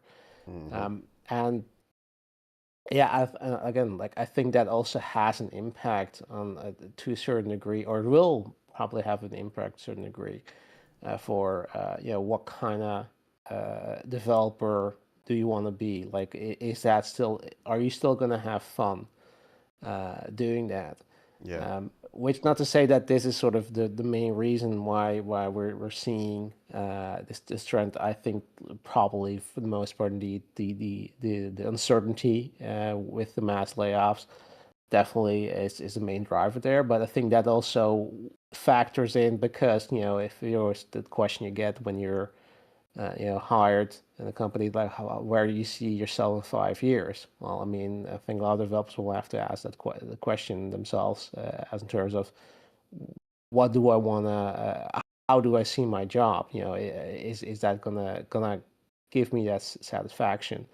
You know, um, but yeah, I mean, in the end, I think the industry as a whole probably will be fine, but the only concern I think here is yeah, the what we always have, the publishers, the major the big players who wanna have it all, who wanna make all the money, who uh, design things by committee. I think, and try to I mean, I think the biggest threat essentially for any industry is consolidation, as we've seen in gaming and Oh we're yeah. seeing in other media places.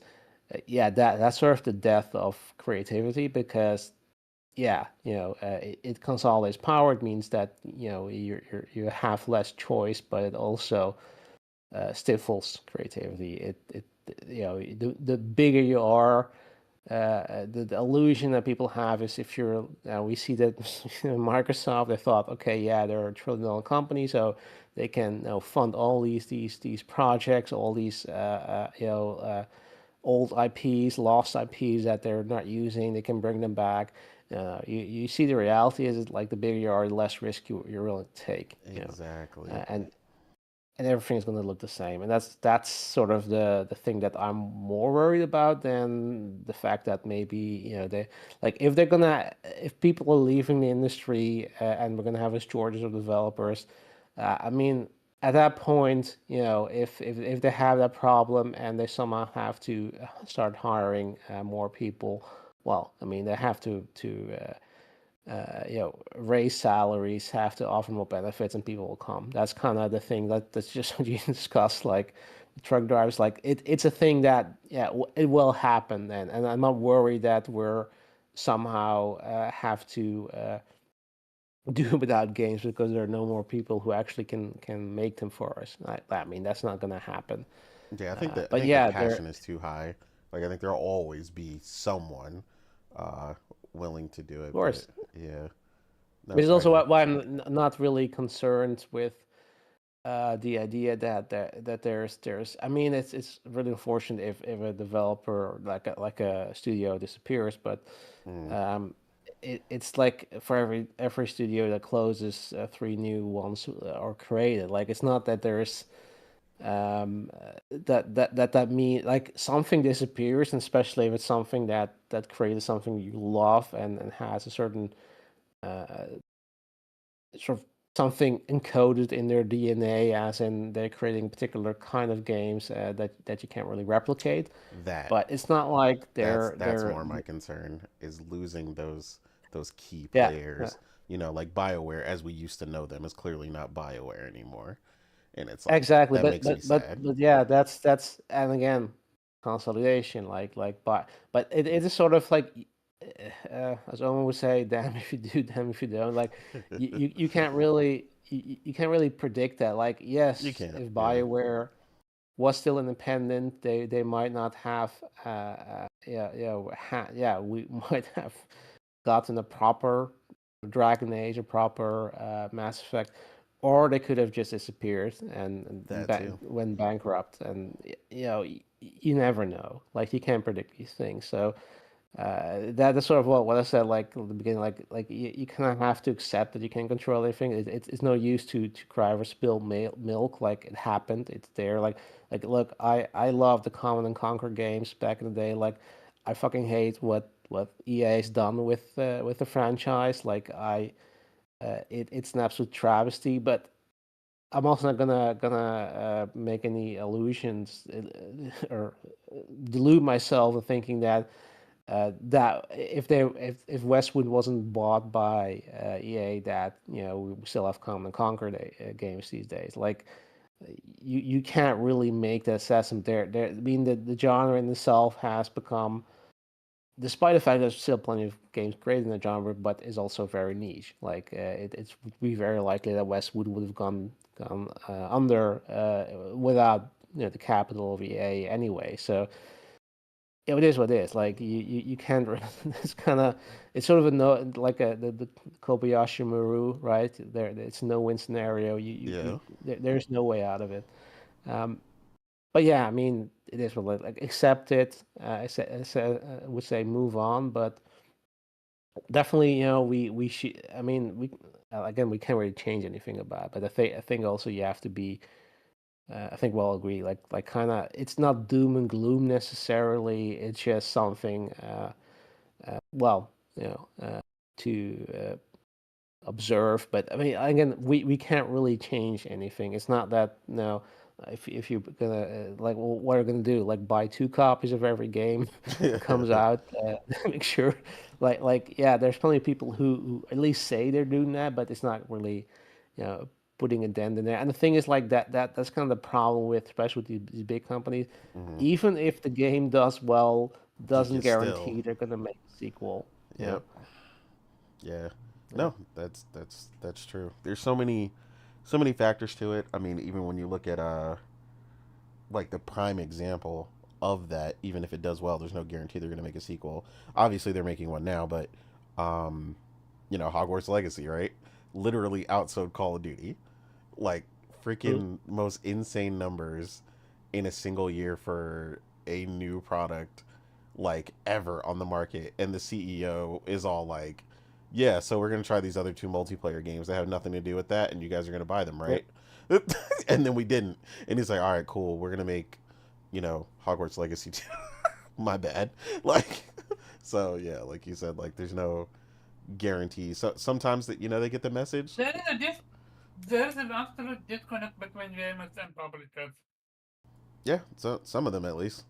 So some of them get it, Well, some of them don't. uh, but that's sort of the way you need to understand that there's it's not as simple as look at the numbers. I mean, it certainly Mm-hmm. is absolute sort of the best way to determine if something is successful, but we've seen it like with Warner Brothers when they were merged with Discovery, when that they were just canceling projects left and right, finished movies, where Yeah, it's they went like crazy. they yeah, crazy, yeah, but also it made sense because they could use them as tax write-off, so they were worth more canceling them than actually releasing them. That it's insane, but it's what happens. You wouldn't believe I mean I've read that about maybe then conversation for like won't talk too much about, but like how like Hollywood accounting is absolutely infamous for how they're deliberately make movies lose money, but they will still make a profit out of it because of the way that they're doing their accounting. Like the movie, because they especially it's probably not as common anymore these days, but the residuals, right, that they have to pay, Mm-hmm. or the profit sharing with actors and producers, I was gonna say the and then residuals they're trying not to pay these days. yeah, and they're doing that by basically, okay, you think, oh, this like there's so many movies where you think they must have made a ton of money, but they in the end they recorded a loss on those movies because they're hiring their own catering, that they're basically they're subsidiaries, and they're charging, I don't know, like $1,000 for a napkin or something like that. Yeah. That's Hollywood accounting, and then and in the end, these movies then don't make any money, so they record a loss because they don't have to pay anybody else. That's how it works. It's there's so many insane ways how companies yeah, make decisions basically on something that, even if it's successful, there's politics, there's these kind of shenanigans, and the Hollywood accounting. There's so many reasons why they're not doing what makes sense, that like I wouldn't say give up, but I would say don't be surprised when things, despite the fact that it should be no brainer, don't go the way they are. And again, you kind of have to accept that you can't control everything. Yeah. No, absolutely. Yeah. Production accounting is it's funny you brought that up, the Hollywood accounting, but yeah, having Yeah. actually, like I said, worked for a company for 3 years that did production accounting, man, I got to see some crazy stuff on some of these budgets. So yeah, I got to famously see the budget for John Wick, um, and the company does scripts too. They have like um, a secure basically um, platform behind Citrix, that they use where you get access scripts, and stuff like that. So yeah, man, it gets crazy though. Like some of the stuff that, like you said, has gone on that cost this much, or you know, you're allowed this much on set. I know one in particular was I was helping some guys do something. They were stuck somewhere. Like there's a famous thing where you get kind of like hazard pay in the Hollywood industry if you're in like a crazy location. Um, he was telling me at one point they were, I don't know, like off the coast of somewhere like crazy. But they have everybody on standby because something wasn't working. I forgot, they were waiting on like one thing, and so they had like everybody on standby, but everybody's getting paid at like this accelerated rate. So it was like one of the camera guys was making like 9,000 a week while they sat in a hotel and just chilled. And this is on the, this is on that movie's budget, but they're not doing anything. So like they had like 3 or 4 weeks where they were just basically chilling in a hotel, not doing anything because everything wasn't ready. But yeah, production accounting is crazy, man. Um, but yeah, Omar, anything to add? I know we went pretty deep on this topic, which is great because it's important.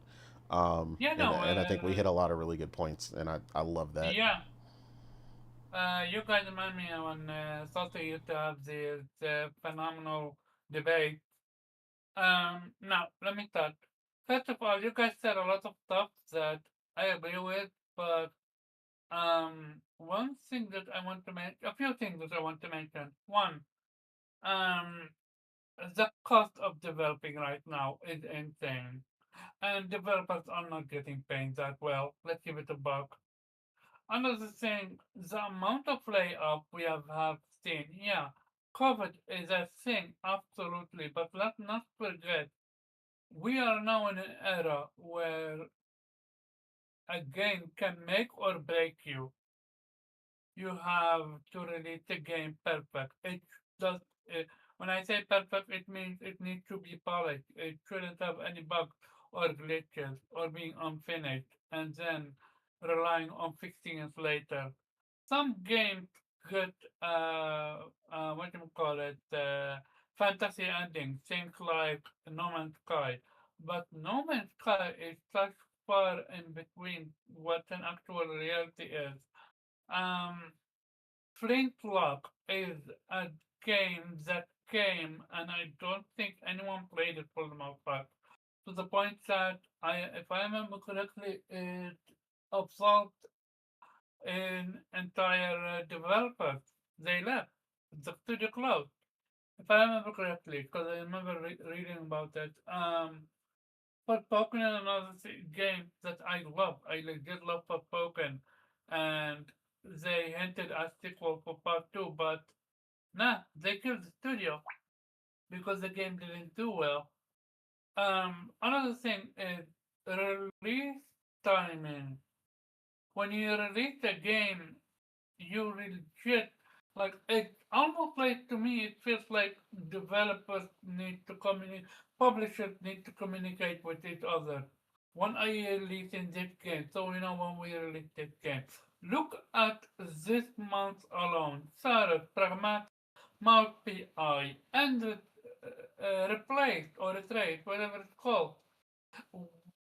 One or multiple game is going to suffer sales wise. That's not an opinion, that's not legit factual. Not everyone's gonna buy every single game out there. Are there too many games? Yeah, I agree, there are too many games and too many indies, but at the same time, the gaming industry is not nice to developers whatsoever. I don't know if it's just me, but I think we as society have become so desensitized toward layoff that we had in this generation alone close to 20,000 people, if not more, gone. And yes, some uh, stand on their feet. Other studio absorb them or they create their own studio, but others are flat out of luck. Like, if not for the backlash, one developer got screwed over by Epic, and he is a cancer patient. So to me, it's like I do believe there need to be another thing is live service. While I agree, games, there's a lot of games. There is way too many live service games, and there is way too many developers that bank on catching that lighting in a bottle situation. Like this is an off topic. Fair game. I truly believe fair game is gonna flop. There is just too many. Even if it just doesn't flop, it's not gonna be stable. What do I mean by that? Look at we didn't have a few shows, so this was news from a few weeks ago. The first Descendant, the developer talked about the game. It had a strong start, but it died. Yes, if I'm correctly, the game is still existing, but player count is nowhere what it used to be. And this game had collaboration up to wazoo For with what? Bayonetta, For what game? uh, the first, the first descent. Oh yeah. It, I mean, I knew I, that was gonna happen. I think, and they banked on the whole gooning, and they thought it gonna pull them, pull a W for them, but it didn't happen. Like no matter how good a life service game, at some point you just gotta move on. And that time you could have played a single player game, which there's a lot of now. So to me, it is not just a matter of there too many games or COVID. It's like shit, a whole lot of issue boiling down. Like I truly believe the biggest one is release date. Like we joked about it. Oh, we all know every every studio and their mother is not gonna release in September because GTA 6 is gonna come out, is coming uh, this November. period. Yeah. Like we joke about it, but that's legit a reality. And yeah, it's frustrating because I want developers to get it all, you know? I want publishers to support developers, but what I have been seeing is the industry absolutely doesn't learn from its own fuck up. You see a studio releasing a game that's broken, that's unfinished. What does other studio do? To do the same thing, or release a live service game and doesn't support it, and you expect it to flourish? I I legit have outside for live service. I don't know the solution. Maybe the solution is free to play it because again, I forgot who it is, but there was a developer that was talking about explaining why it's difficult to create a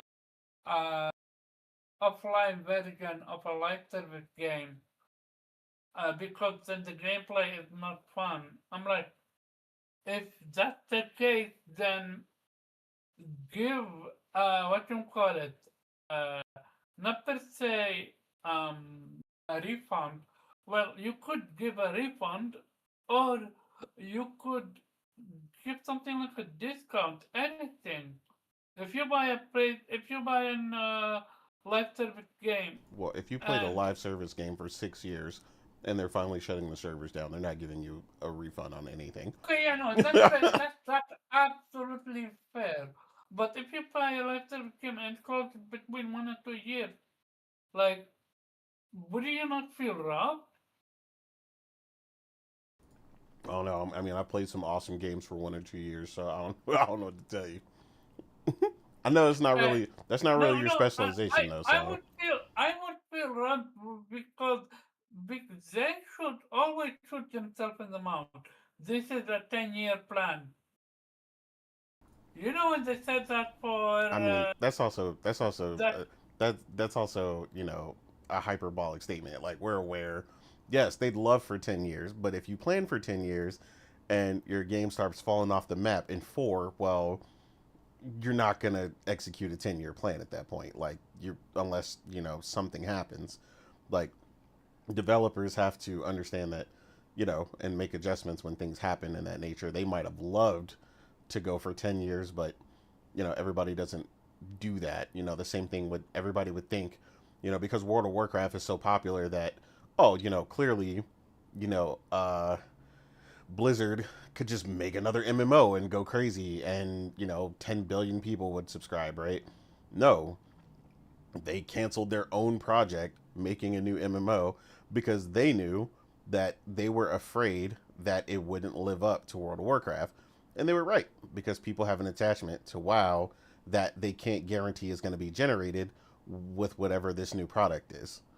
So, yeah, I mean, again, like you mentioned earlier, there's a lot of variables involved.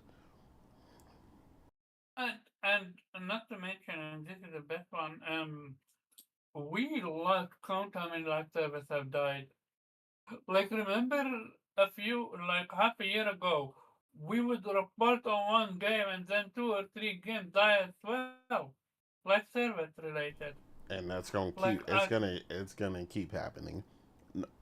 uh, But to your point what? with the recent thing, because this is what you're mentioning, is the recent thing about the preservation game thing, and them having to make an offline version. Obviously, that holds some merit, but I think that's going to be a case by case basis, because some stuff that wouldn't function that way.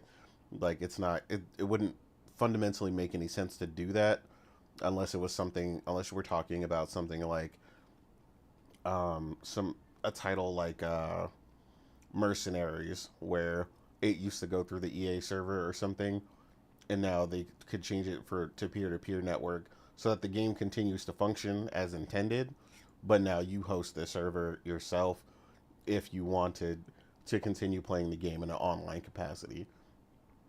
So I just think the solution is going to vary from game to game when it comes to that stuff. So I actually agree with the developers in that case when they said, it's kind of hard to do that sometimes. Um, and every game doesn't specifically need that either. So, yeah. But yeah, to your point about bringing that up, because I saw that argument. Another thing, there are companies running, I think companies are actually from the government that are trying to take action now against it. So we will see what's gonna happen with that. Especially the Netherlands in charge for this one. Um, but yeah, at the end of the day, it's a mouthful when it comes to the topic. Like, it's not just a one or two thing. It's multiple things. Logic made a phenomenal points. We've made phenomenal points. And yeah, when it comes to AI, people hate the word AI, but I'm gonna keep it a buck. AI have been so helpful. Literally, when I'm right now in the hotel, I'm literally communicating with an AI that I'm letting that AI know what I need, what am I missing in my room, and they're delivering it. Like, I don't even need to communicate with an, uh, an actual person in a hotel. For the most part, there is a receptionist, but for the most part, AI, which Yeah. is way better than needed to go outside, call room service or whatsoever. So you developers using AI, I'm absolutely not surprised. I mean, the goat Kojima mentioned Well, I mean, he he's said using it's essentially using it's inevitable, yeah. but he also had So important. It's the use case is the important thing, and that's the thing, and that's the problem. We've all seen that's the problem when the average person gets a hold of game developer information versus us who actually understand what we're listening to, understand what's going on, what the process is. And I think that's more so what you're seeing now, with a lot of people hearing that. There's a ton of use cases for, AI, including the part that people hate, right? The generative portion. When someone mentioned, I get this, everybody who works on the team is not an artist, right? It doesn't mean it goes in the game. It doesn't mean it even gets used for the game, right? But someone made a point, on one of my favorite titles. One of the producers for Mass Effect stated, like, he basically learned, basically how to become an artist, like, on the side, because he felt like through words alone he couldn't fully convey all the time what he wanted. Um, because people always try to make it they sound easy or diminish it. Why don't you just tell them what you want and then they'll give it to you? And it's like, no, your vision of something that you want as a producer, telling somebody verbally doesn't mean that artist is going to interpret it, specifically to the way you wanted. And using that was one of the things that, I think this was when that debacle came up as well for Larian, when again they were like, no, nothing made it into the game, nothing was even used, but we used it in early concept phase because we wanted to basically quickly conceptualize what we wanted the tone and the vibe or certain things to be to the artists, and we are not artists. The director himself was not an artist. So no, I can't go home and draw or open up, you know, something and then showcase this to the artist to have them give me exactly what I want. So he would utilize that early, conceptualizing the game to give them an idea, and then they would create the concept art and, everything else from scratch. Like, they're not actually using it in there, but they're using it to get past the concept phase faster. Again, when people understand that, like, and actually understand what's happening, it wouldn't be such an issue. But, again, like you said, AI is the boogeyman right now, for a bunch of reasons. I mean, like I said, we even use it now, or variations of it, other automations, and stuff like that. And even then, the thing is not a replacement. There's things that we do that is basically busy work when we need to be doing other things, and we can't get to those things because we keep having to do things that are repetitive. And that's where that solution is coming in, even for what I'm doing. So yeah, there's a use case for everything. Yeah, But I get it. Yeah, let's move on to the next topic. If you have any. yeah, no, yeah, like I said, that was great. We'll probably just cover Yeah, this was a conversation and a half. yeah. I mean, we mentioned other things from other topics as well. So we brought up fair games at one point and some other stuff. So the main thing I wanted to cover was Xbox, because that's also a big thing. Um, so we'll push into that, and then we'll probably call it good after that. Which, this is the great thing about having the fluid conversation. You never know how far we're gonna go into one thing, and that was perfectly well stated. But yeah, so recently, in Xbox news, Xbox has been all over the place over the last couple of weeks. Everybody's kind of seen it. The Xbox fandom and influencer machine is in full swing. Um, you had the t-shirts and the hoodies going out, and um, at the same time, the marketing machine for Forza Horizon 6 is in full swing. They're flying out, their favorite influencers out to Japan for an event. They're getting real Need for Speed Underground with this stuff, I guess, trying to really bolster things. And in the meantime, Xbox has been making a lot of noise on Twitter, and as they've been adjusting their achievement system and some of the other things, and uh, claiming to listen at the ground level for a lot of implementations. But Internally, and a memo was pushed out that its primary focus isn't listed here, but I have the Verge article as well pulled up. Um, but essentially, they talked about how Asha was mentioning primarily, where to focus on how to come up with solutions for Game Pass and the issues they face with Game Pass, right? Um, a lot of "I told you so" in this. I don't I don't want to be that guy, but sometimes I like to be that guy. In this case, I No, love to be be that that guy. guy. Yeah, I love to be that guy in this case because, man, when I say "I told you," like call the Activision purchase has to be the biggest "I told you so" moment in history, and it just keeps showing up, like it's hilarious. Um, but yeah, one of the first things that is being considered on the chopping block for Game Pass is not putting Call of Duty into Game Pass. Um, at least not day one. Was they not run into issue with the lawmakers Lawmakers for what? for remember for the FTT and all situation? Because That is I a remember, multi-platform agreement. It doesn't have anything to do with Game Pass. That but that wasn't the that was deal was supposed for Game Pass, Call of Duty to be in Game Pass? no, not with lawmakers. That didn't have anything to do with that. The lawmakers' concern was a project as big and as large as Call of Duty, something that is largely integral. Trade multi-platform. Yeah. Yeah, that it is offered to as many places as possible, and they ensured that they would continue to do that if they were allowed to purchase Activision Blizzard King. Um, so yeah, that wouldn't be changing.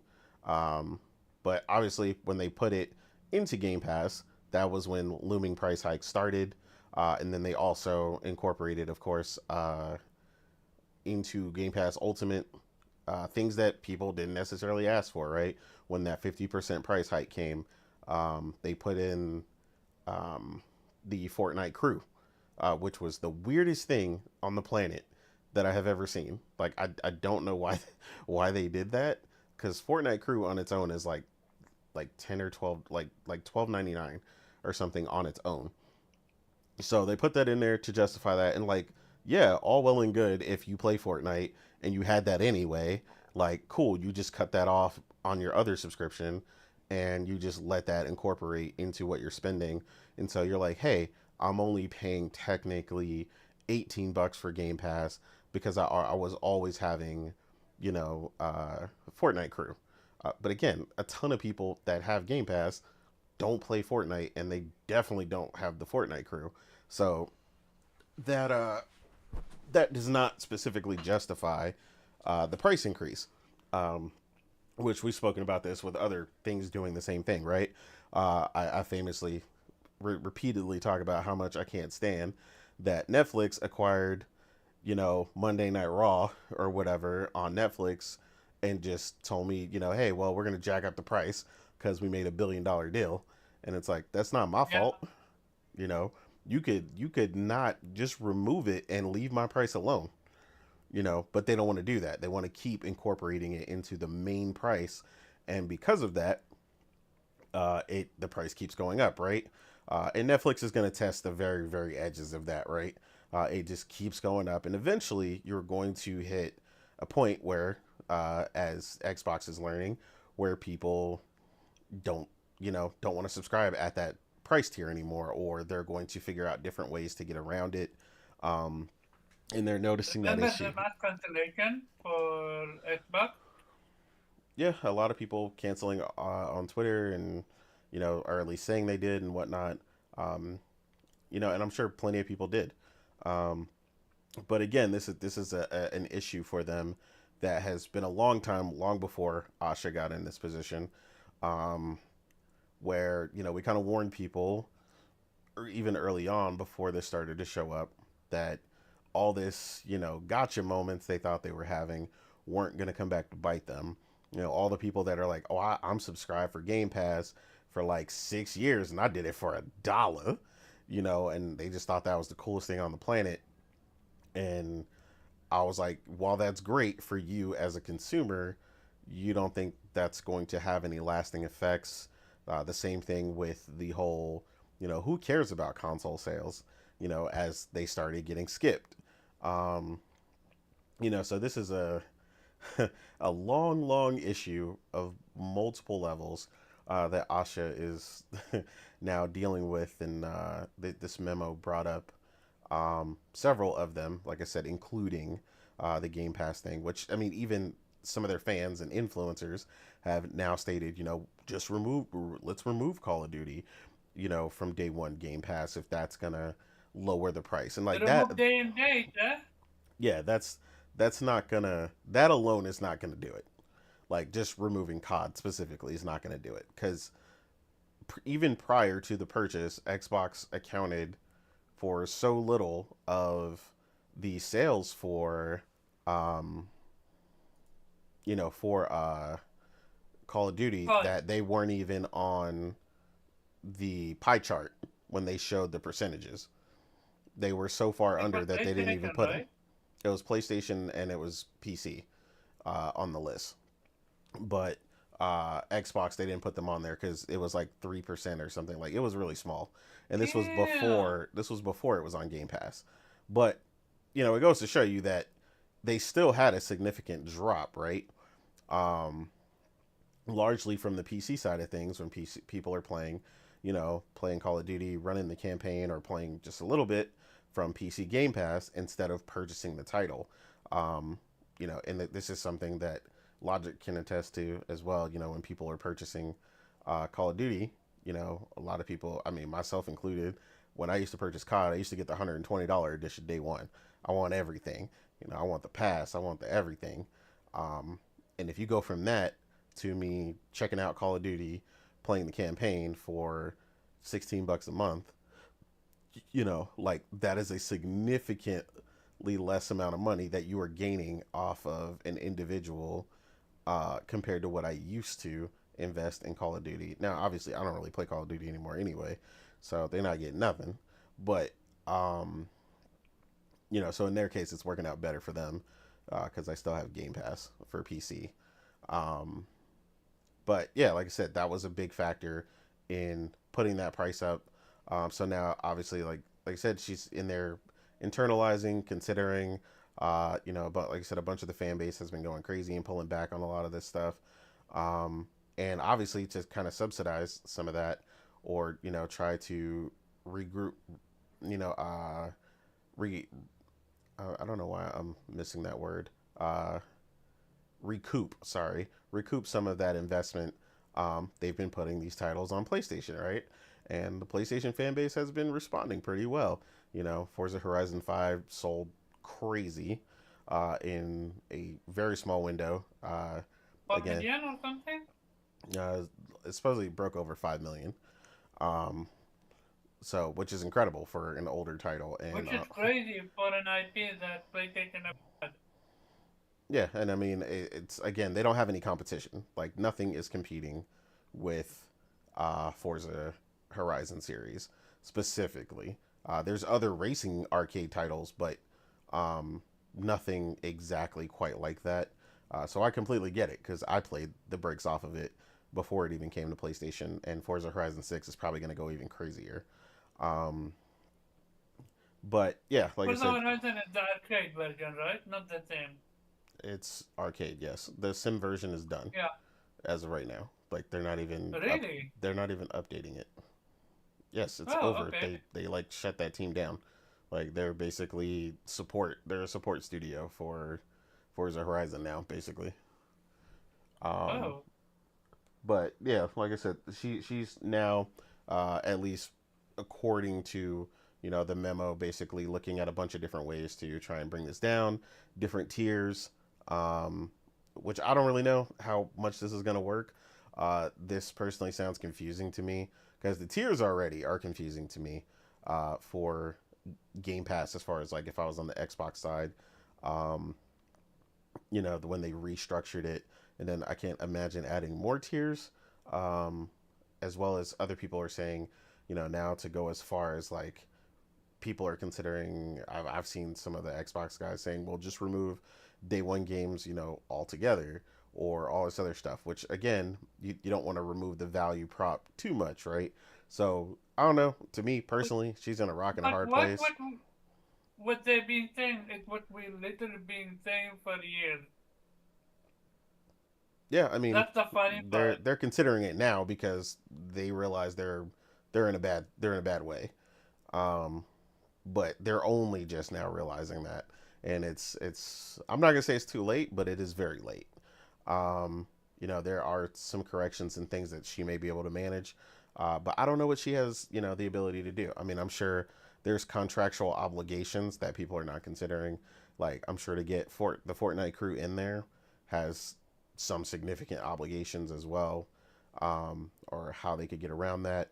Um, and just kind of deal with that. And then, of course, in the meantime, you've got them also clamoring for quote unquote exclusives to come back, which has been a running theme all over Twitter, as they told us for years we were wrong and the industry is shifting and Xbox is just ahead of the curve and this is where the industry is going. I don't know, man. I Let me count the ways we were told, any of us that tried to, approach the Exclusive or value, anti-consumers. yeah, the value Exclusive don't proposition. sell consoles. Yeah, you name it. It was there. Yeah, so for us that were approaching the value proposition for exclusives and the importance of exclusives, we're told basically, no, you're wrong. Like, this is the new wave. You'll need to get on it or get left behind. And Yeah. now, all of a sudden, that has shifted back hard, and now everything is, you got to go exclusive. Xbox needs to bring Game Pass back down, to the $15 range, and again, all the things that we have said. And obviously internally, she can see all the data I, and whatnot, and she's having this conversation internally about what they're gonna do. And not that, and to the one thing that I dislike that's happening here, I've never been the biggest fan of Phil. I thought Sarah was cool though. I'm not gonna lie. But at the same time, I don't think Phil and Sarah was sitting there and not going, yeah, what can we do? Like, I don't think they were sitting there trying to sabotage the brand.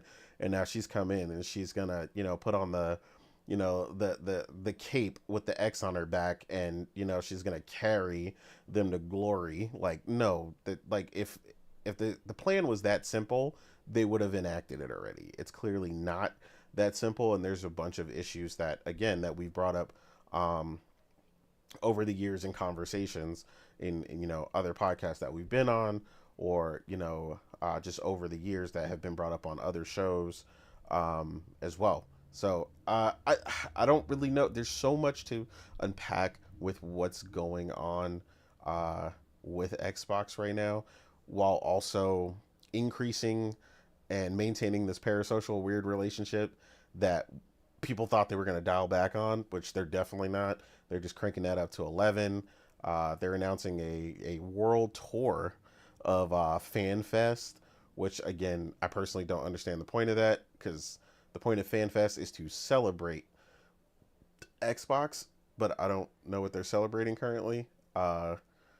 When there's a lot of work to be done. So I mean, I think it's kind of weird to announce that, because ultimately at FanFest, I think there's an expectation coming down the pipeline based on what we're seeing, where they think, you know, Xbox is going to go back to the glory days, the 360, when Halo 3 shut down Times Square, and that's just not happening.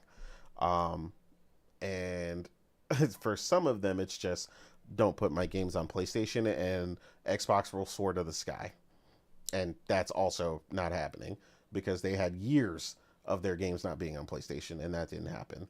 Um, so yeah, it is, like I said, this is wild, um, from the fan and influencer perspective, but also her, obviously having to deal with this internally and the adjustments that are going to need to be made.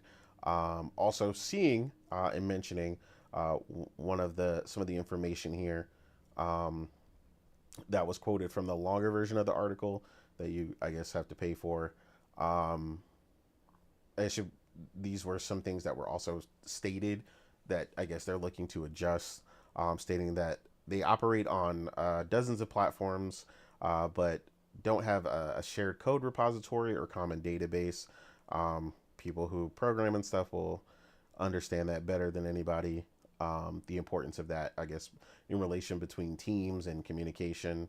Um, she also stated that they rely on heroics or hero systems, heroes, not systems, as in um, quality and release speed are achieved through the team's overexertion and not because they have a solid infrastructure that makes it easier. Again, something that you would want in a first party if you were working for a first party developer.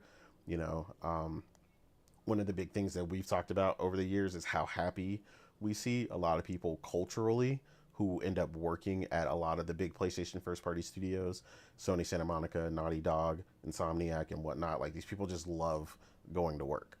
Not that nobody else has that, but like that's been a shared camaraderie between a lot of the people who have gone to work for those studios and have worked at multiple other studios, and have stated how much they enjoyed either their time there or just end up staying and retiring at those studios. Um, I mean, I think it's important that they're addressing that, and hopefully that there's actually some result in action to make that better for them. Um, also stated that they lack consistent tools to experiment and learn. It's hard for them to know what's really working and how to improve quickly. Again, I think that just relates more towards their development pipeline and being able to share that data in between each other, and make adjustments accordingly. And they also address the interface. Admitted that the front end is a patchwork of experiences built in different eras. This is something that I've personally noticed, and including people that I know that play on Xbox that have had issues where certain parts of it just doesn't work well. I've seen a lot of issues with the party system, um, even in Xbox, where people, especially people on different platforms, they all often talk about PC is Xbox and Xbox is PC, but a lot of people have had issues in cross-party chats and stuff like that where they can't hear each other or other things going on. As these systems have been integrated over the years and not really made from the ground up to work together. Um, and the last statement here was stated that the player does the dirty work. Discovery, relevance, and the social features aren't top notch. Sharma confesses that players have to work hard to find out what to do next or who to play with. Um, I don't I want to see deeper into what she means by that. Personally, I don't think I have that issue on other platforms, but um, this is a design aspect that you have to deal with when you're a platform holder, right? Um, but yeah, ultimately, it just seems like she's looking at everything from the ground up. Again, what that really means is more important. I always tell people it's cool when they see stuff and they say stuff, but what is the result of that? What are you really going to change, and what out of that change is going to actually matter and make a difference for you? Because what a lot of people, or a lot of their fan base, or the fanboys at least, are clamoring for is not going to affect anything. Um, Including the discussion they had on Kind of Funny, where they're talking about, you got to bring exclusives back. You can't, you either got to delay them on PlayStation or not put them on PlayStation altogether. And I'm like, I just hate to tell you, but as long as your titles are not exclusively coming to Xbox, not having them on Yeah, PlayStation is not going to all of a sudden make people go out and buy $650, Xboxes. Like, it's just not like you were already in that position prior and it wasn't happening. So I don't know why people think all of a sudden people are going to go do that when they still have the cloud as an option, of course, and also obviously PC, which is the real best to play their place to play their games. So yeah, I don't know. I said a lot. I just wanted to put it all out there before I got to you guys. We'll go in roughly the same order because we've been having this conversation. That we'll just cover this one and then we'll get up out of here. But Logic, how are you feeling? about all this information that's kind of coming out from this internal memo versus all the stuff that you've talked about over the years with Xbox. You and Brap have brought up a lot of ton of good points and been proven right. So victory lap. I know you don't normally gloat, but a victory lap because I have listened to y'all for years beat this drum about a lot of stuff that's finally being addressed or talked about. So what are you thinking here? Yeah, I'll try and go quickly. I'm not going to talk about Game Pass. I'll leave that one alone. Mm-hmm. I'll say, like, you someone could definitely argue that I don't really need to be mad because over the last 5-6 years, I've definitely started to distance myself from the Xbox ecosystem, and so I will Mm-hmm. probably not be super hugely impacted by this. But Yeah. just as a person who likes to see good execution in business, and I realize that they're different buckets of money. Yeah. It is super weird, super strange to me that we're going to go expend the money to do an Xbox Game Fest in Tokyo, like literally one of our smallest install bases and smallest points of traction, at a time when we have laid off studios, canceled projects, and are charging an exorbitant amount for our hardware. Like, that just seems like a crazily, physically irresponsible use of money. Agreed. And I get it. It's the 25th anniversary. Like, but I'm just gonna be frank. You've blown your load on the notion of really having a banger 25th anniversary. Like, you have screwed the pooch on corporate performance, operational excellence for the last 6 years, and in my opinion, the way to approach that isn't to celebrate the fact that, I mean, you've just dorked up, right, the last 6 years of performance by holding a big celebration. I think you try and celebrate the next 25 years by knuckling down, focusing on great games, and starting to message to people how you're going to move forward. And I mean, the sad thing is, like, as you mentioned, like, I have just not heard a lot. She's mentioned great games once, and I think that was in her initial email. And Mm-hmm. everything else I've heard since then has nothing to do with making great games. And so you're right, we're right back to where we were with Phil and Sarah and Booty. You know, I mean, I'll give Booty credit for the recent interview he did. I shouldn't call that an interview. The recent staged production that he did on Xbox Wire. Right, I will admit he said one thing that I firmly believe in. He said, "Yeah, these teams are being cross-functional and they're helping each other out." Absolutely makes sense to have Blizzard helping out Playground Studios with cutscenes. That makes Yeah. sense. The sad thing is that this should have been happening before, and Booty was the guy in Exactly. charge of studios, and he should have been on about that since 2017, 2018, and I don't get why we're making a big hoopla about that in 2026 when it should have been done, Thank you. right? But at least, thank God, he's like because Ubisoft proved that template, right, for the last 15 to 20 years. And so I don't understand why Microsoft, one of the largest publishers in the space, couldn't figure that out. But at any rate, at least they're getting it done. But like that, like, it literally turns my stomach. It makes me angry because I haven't been keeping up with Xbox so I didn't know about the whole World Tour, Xbox Fan Fest World Tour. Mm-hmm. That seems totally ludicrous to me. Yeah, I said the Like, same just thing. one of the dumbest things ever. And again, it's like you said, it's to capitalize on this effort to evangelize the brand instead of making the brand great and making great products. Like, you know, I mean, this is Steve Jobs turning over in his grave, right? Because, you know, here's this company with tons of resources, and they're not focused on making great products that people fall in love with and want to use. So that's that part. The part about the Ashley Sharma eval of where Xbox is in terms of its development ecosystem, my personal belief is much ado is being made about that is way overblown. By Yeah. as I mentioned on Twitter, a lot of people who have like just no idea about software development. They operate on dozens of platforms, but they don't have a shared code repository or a common database. Look, I'm just going to be frank. The PlayStation guys running around like doing, you know, shaking pom poms, right, and cheerleading about this. Like, I highly doubt. Maybe I'm wrong. I don't know that Sony Santa Monica's source code sits in a common repository with Naughty Dog's source code. Yeah. And I especially don't know that Sony Santa Monica can reach out, grab a C#, C++ library of a model from Naughty Dog, and incorporate that into their source code in spooling up a new game, right? Like, so yes, part of this eval is these are things that makes absolute sense for Microsoft, but I don't know that anybody who's a fan of another platform should be running around as if their platform does this right, because I don't think that they do. Yeah. But I'm glad that she's recognized this, because I said this 4 years ago.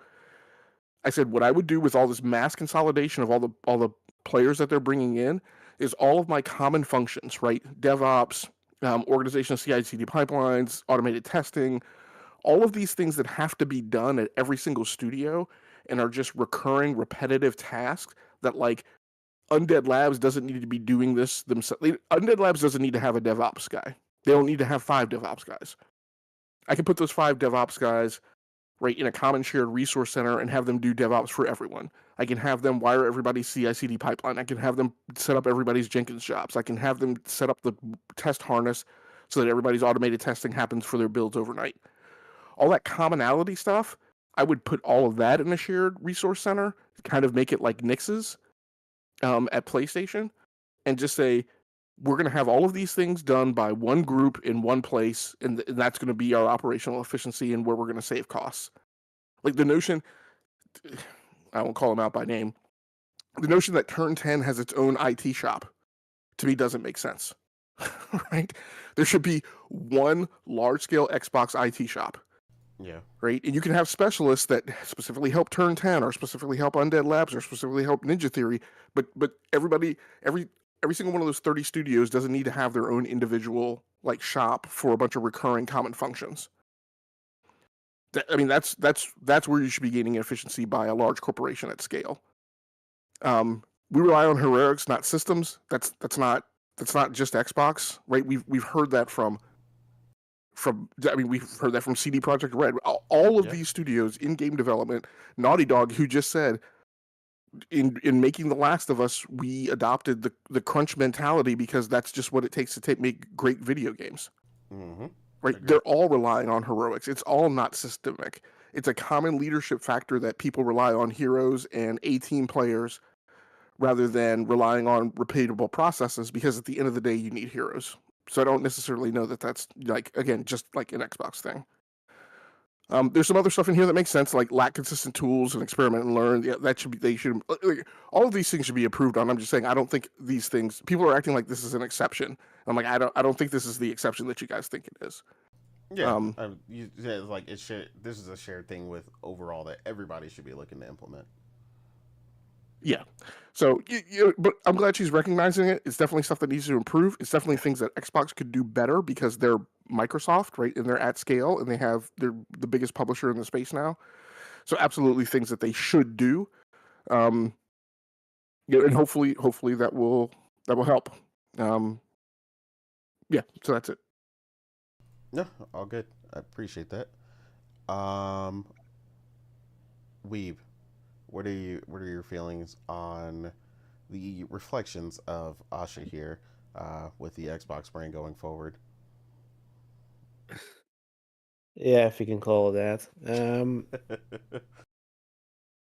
Yeah, it's funny that you mentioned Netflix, because I do remember the funny story that apparently in Italy they have to pay back users for all their price increases for the last couple of years, Oh because they wow! didn't give them enough notice. So Shout out to Italy, man. yeah, it would be funny if they did that to Xbox as well. Hey, Yeah. they didn't give a warning for a lot of these price hikes, so Yep. yeah. Yep. I say we qualify, at least in Italy, but yeah. It is kind of funny. I think Sean Lane was also coming out of the woodwork again, saying, "Yeah, Game Pass basically sucks." And I think Ash said, like, "Let's talk about it." Okay, cool. Yeah.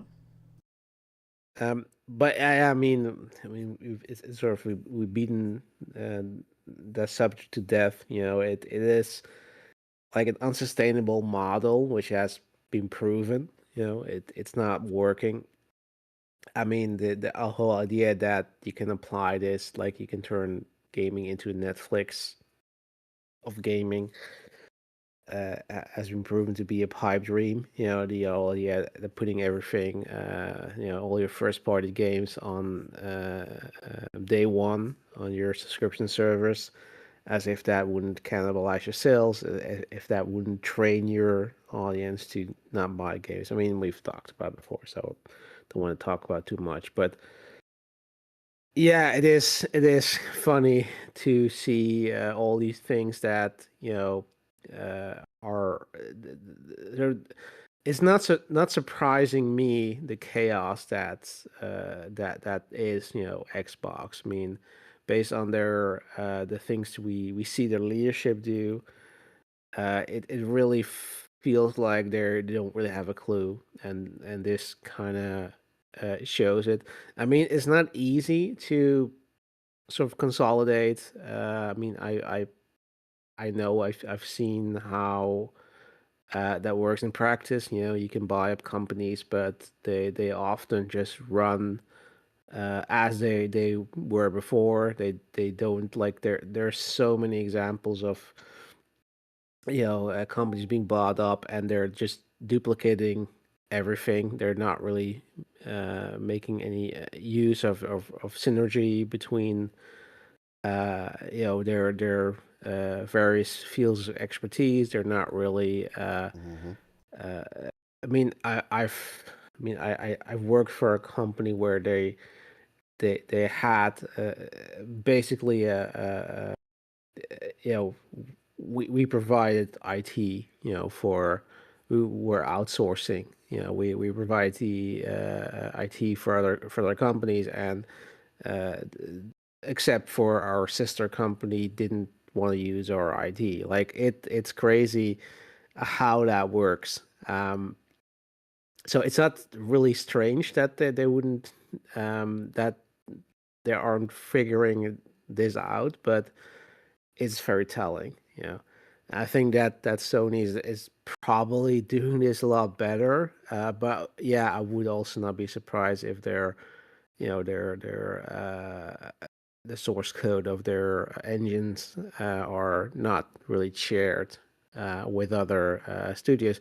But there also is not necessarily need to that for that, right? You can help each other out. You can share knowledge. You can cooperate together, but you don't necessarily have to share all your secrets. I mean, that's kind of thing that we talked about before, like the DNA of a company. Like you don't Mm-hmm. need everything to be the same. I think that's where Sony, at least has been so far, excels, is that they're keeping the identity of their companies. They're not demanding all the studios to make the same kind of product and just make everything look the same and use the same engine.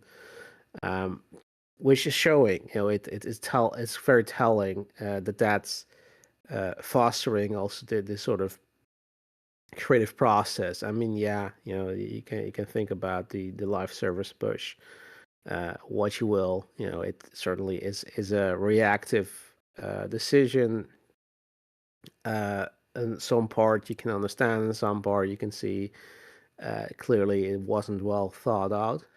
Um, but still, it's very clear situation that the things we're learning from Xbox, that they really don't they really didn't have a plan. I mean, it's the it's the third Star Wars trilogy where they just said, okay, we're just gonna release a new Star Wars movie every 2 years, and we're not gonna make a plan because who needs a plan?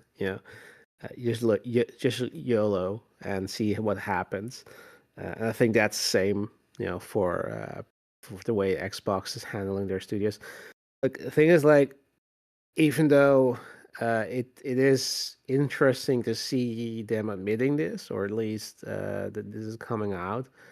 I still don't really have a lot of hope for Shadow turning things right. I don't really see her as having a mission to actually give these fanboys what they want. I think her mission is still to uh, uh, euthanize Xbox as humanely as possible. I mean, I don't really see there being a future where this brand keeps existing in the way it does now.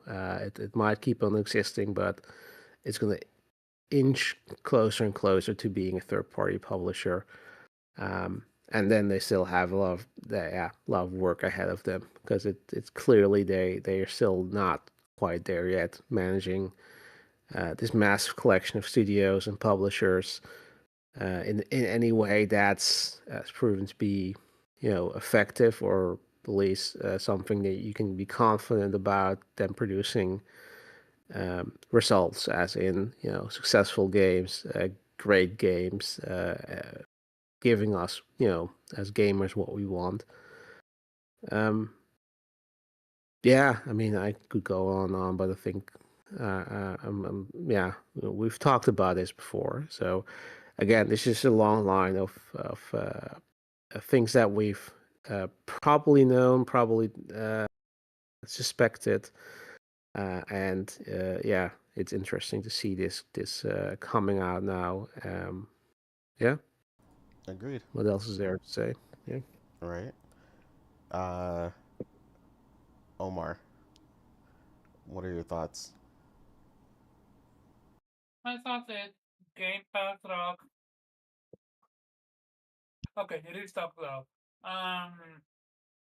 Killing getting back exclusivity doesn't help if you're still day and date on PC.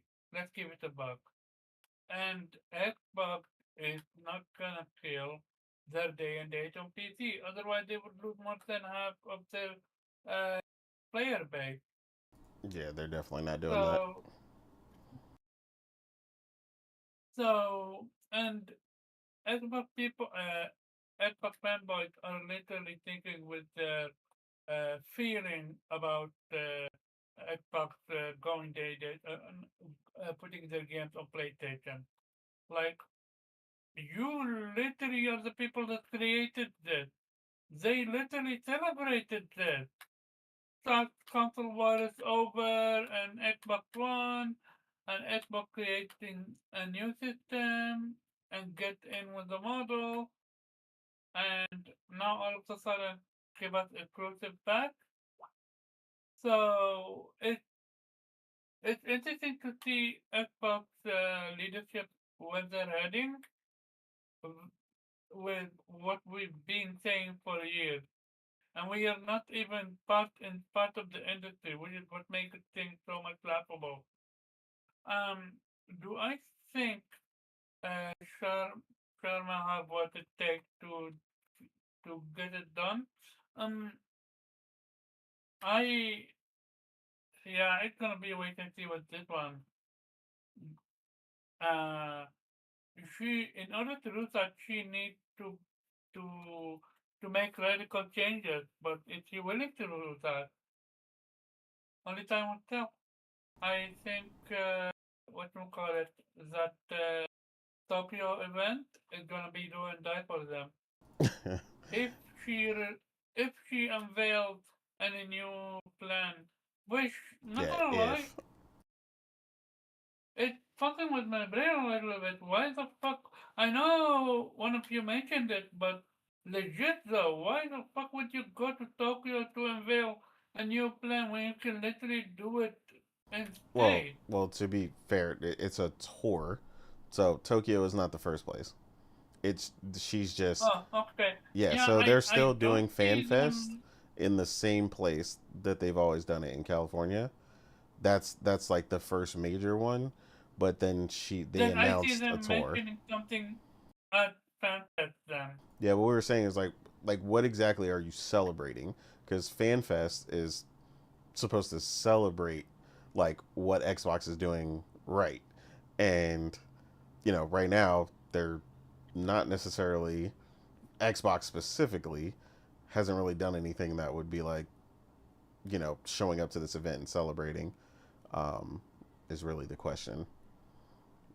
The only thing I can think of is they killed console war by putting the games on PlayStation. That's it.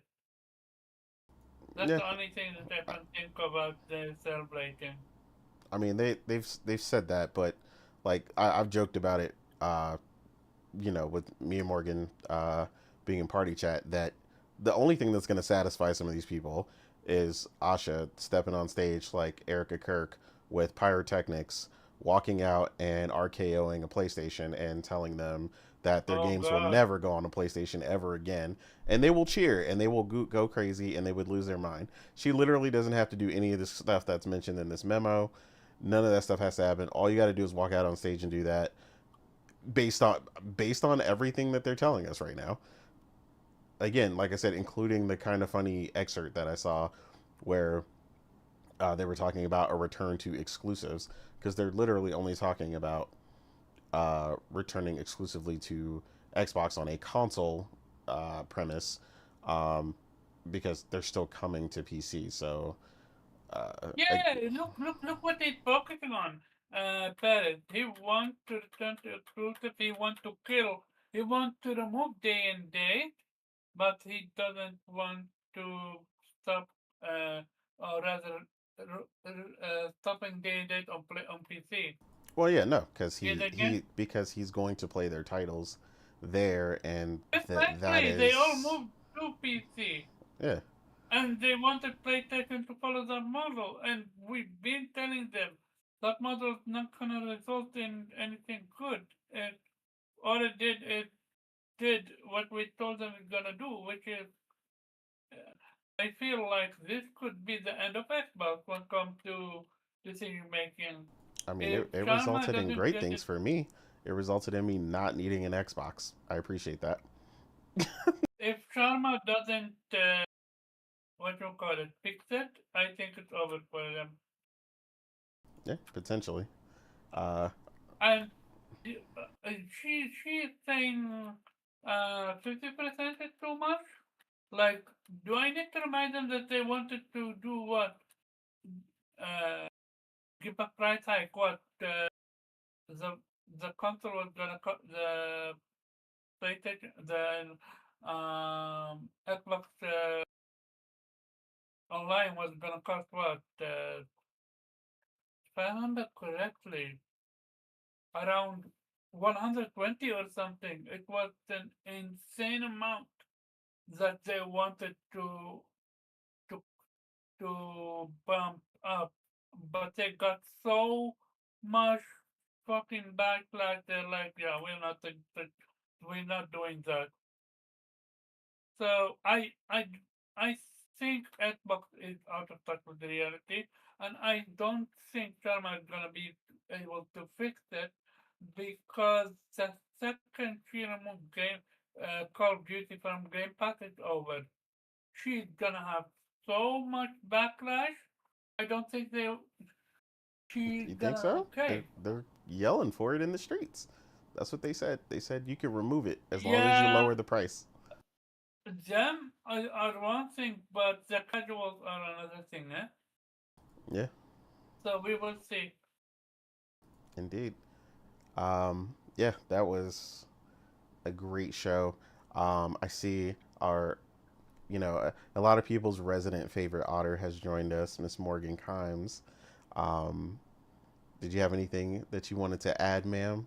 Now that you jumped No, in no, before it's we cool. were No, it's done. cool. You didn't want to add my input, so it's okay. I You can just go ahead. I can tell you want to end the show, so it's fine. I didn't say that. I want to hear Morgan's input. I want to hear. I'm for real. What you No, did? it's cool. It's cool. No, No, go. yeah, you're here. Yeah, nobody. No, I saw her. I just didn't want to cut Oh, you you off. saw it. Okay. Yeah.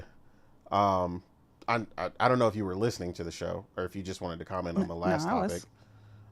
Yeah, we Um, can just. I'm not gonna rehash all them topics. I'll you just could talk about the last one. you could speed run. Go for it. No, no, it's cool.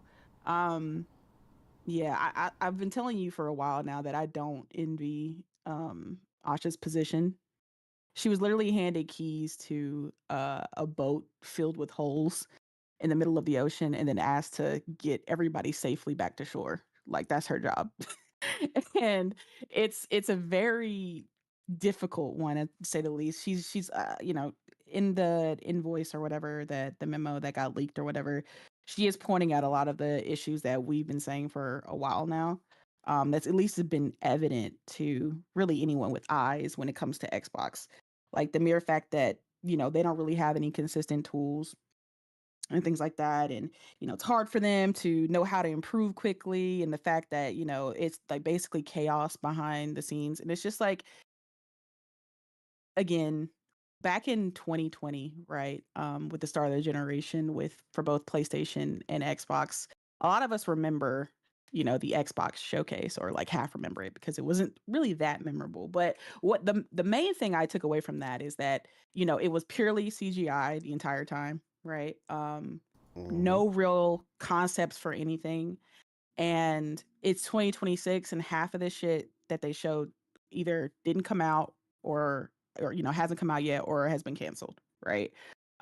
We had just the other day the State of Decay dev said, yeah, that you know entire CGI trailer that was put together was like before the game even started. Like we were Yeah, still that was in like wild. we were still in like He the said it we just existed in kind a of Word writing I doc. need down. your I need your anger about this one, cause damn. I mean, it was pretty evident. Like I knew. I mean, there was And the nothing fact about that that they said trailer that showed or even hinted that they had anything done, right? And then we didn't hear from the game for another 3 or 4 years. And then when they did finally show some shit, it was like little bits of gameplay here and there mixed with a whole bunch of CGI. So I just knew like they were far from, completing any type of development for this game. And now we're in the alpha phase of testing. So that means the game is 2027, 2028. Yeah, so it'll be a total of 7 to 8 years before we actually get this game in our hands. Good lord. And Project with Helix the launch whole title. yeah, they were trying to launch Halo with the box, and then the famous Craig meme arose. People were like, "What the hell is that?" And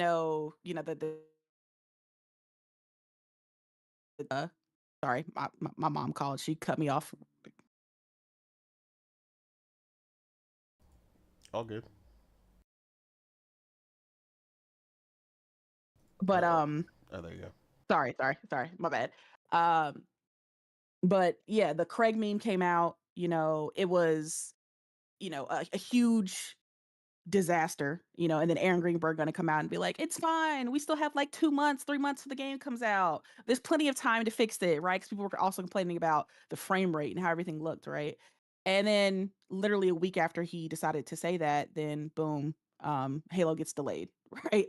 And then now we're seeing the issues with 343 because the what was it, the ex creative I don't know if it's creative developer or the artist behind 343 that's been working there for like 20 years. He had some things to say about the environment of 343, that it was toxic, and there's just a lot of negativity behind the scenes of like people, the hierarchy in well, I should call it Halo Studios now, excuse me, Halo Studios, right, that is impeding the development of Halo essentially. So there's that. And then, with the rough goings of Fable, the rumor now that that's going to be delayed. Like there's just so much going on in the back end of Xbox that's kind of impeding them from getting to that point of um greatness. I mean, there's a reason why even after all these games that Xbox has released, right? And they've released a fair amount to this point.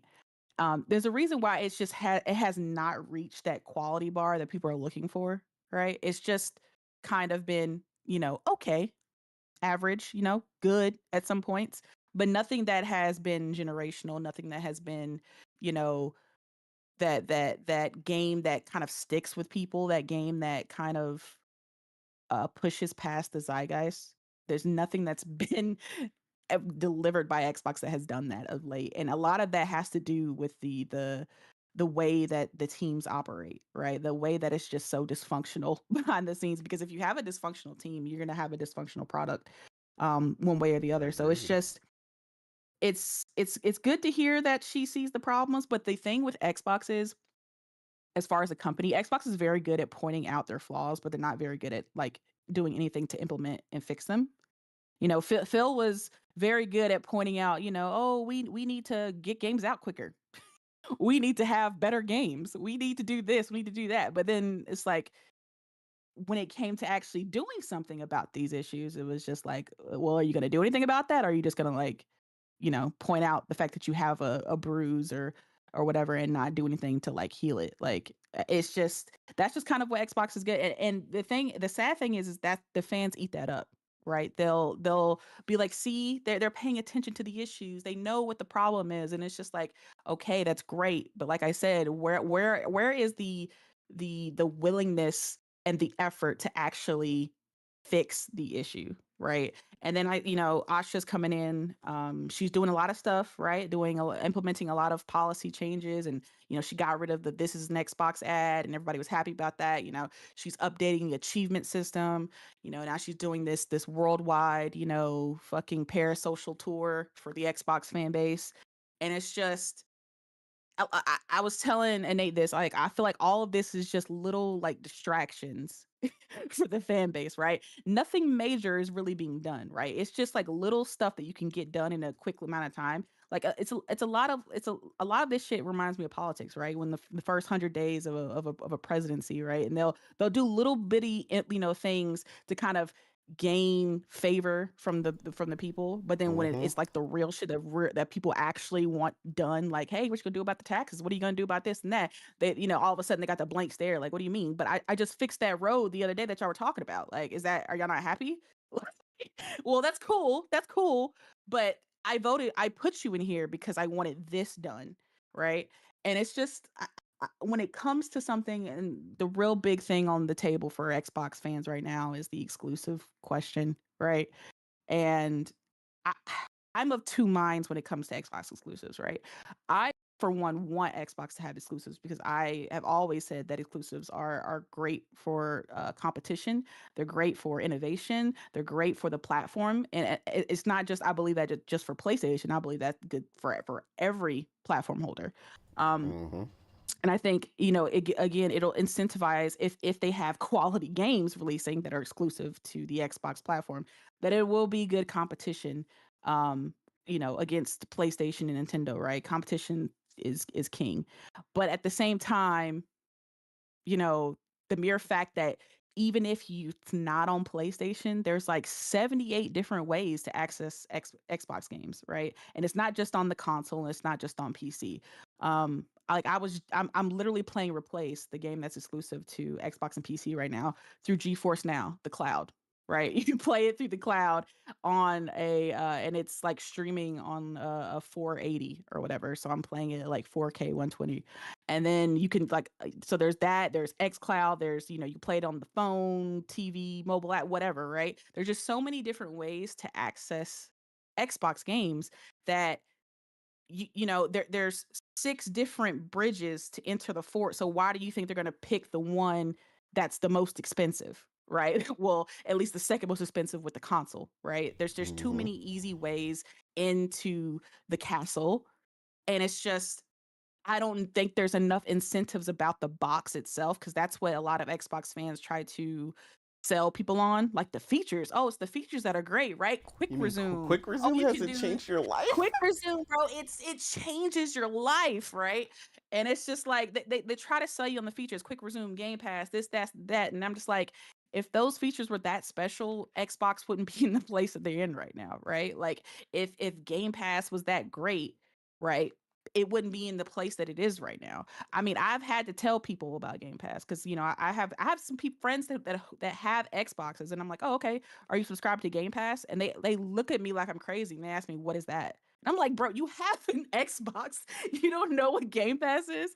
And it's just insane, the lack of marketing and any type of, initiative when it comes to Xbox about selling their subscription platform.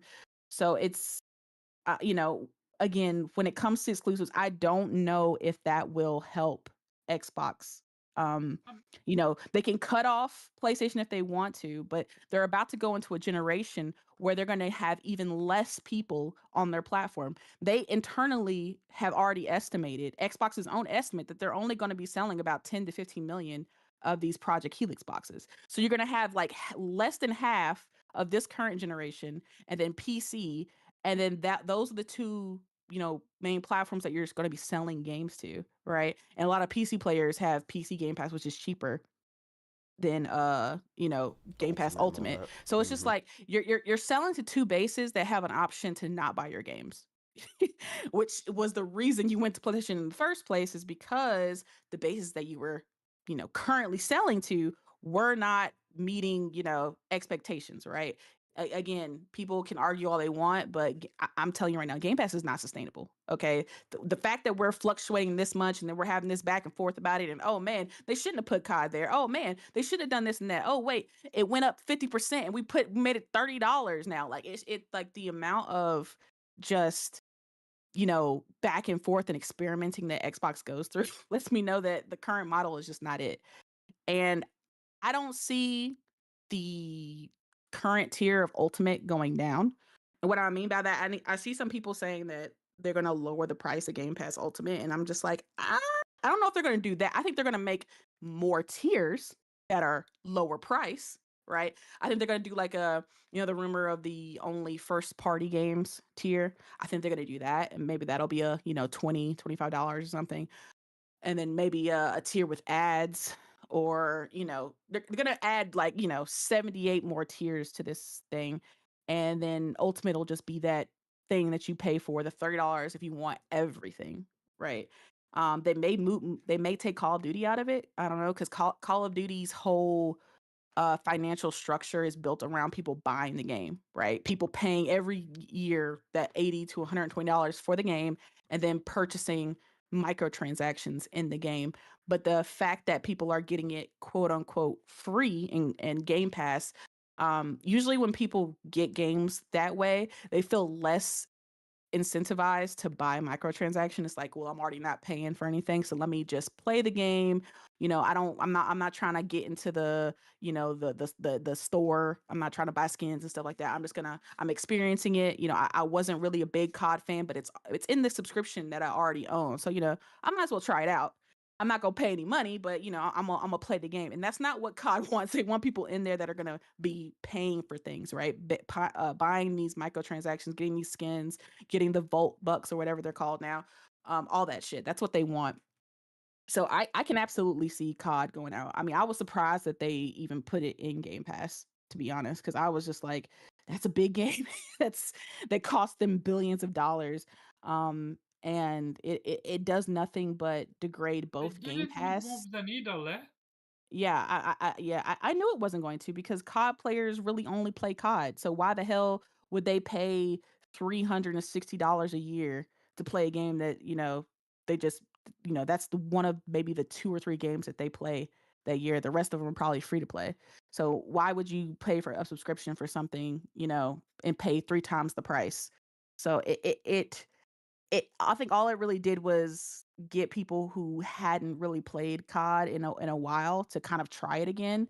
But I don't think it got current COD players to jump into Game Pass as like, oh look, it's in a subscription. I'll just play it that way. Because real COD players, they play all year and they're not trying to pay $360 to play COD all year. Yeah, I would just buy it Um, out.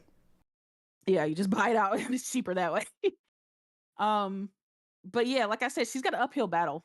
It'll be interesting to see, because I think June's going to be a good barometer to see exactly what's going to be going on with Xbox. Like, is she going to make Gears an exclusive or a time exclusive? Because that's kind of the thing I'm seeing now. Like, okay, they might not do full exclusivity with PlayStation, but they may do timed exclusivity, right? And I'm just like, isn't that the same thing that y'all were arguing against with PlayStation when it come to their strategy with PC? Yep. These are the same dudes that were saying that the time exclusivity didn't work on PC, right? The reason the PC strategy was bad that PlayStation implemented was because they didn't go fully in their day and date, right? If PlayStation had went day and date, the PC strategy would have worked and they would have reaped the benefits and they would have made so much money. So it's their fault for not going day and date. And that's why the sales were poor on PC and blah blah blah blah. But now all of a sudden they're seeing the benefits of that same strategy and be like, it actually just might work on PlayStation if we could just do some kind of time. And you know what we should do? We should just not tell them when it's coming, right? So it'll be just kind of this in the air, it may come in a year, it may come or 2 years, but you got to figure it out. I was like, oh, so PlayStation strategy. That's Yeah, what you want to do. basically, Where PlayStation doesn't say when it's coming to PC, it's just it'll show up eventually in like a time frame of a year to 2 years, right? That's the strategy that you're talking about, the same strategy that you shitted on. Okay, cool. Yep. It's really interesting to see this complete 180 with Xbox fans who were so heavily against exclusives, right? And how Is it interesting? it it is it's interesting to see the, they're, the the hypocrisy and they're fighting everything. for their life with this one. Like As opposed to whatever else I've been saying over the years.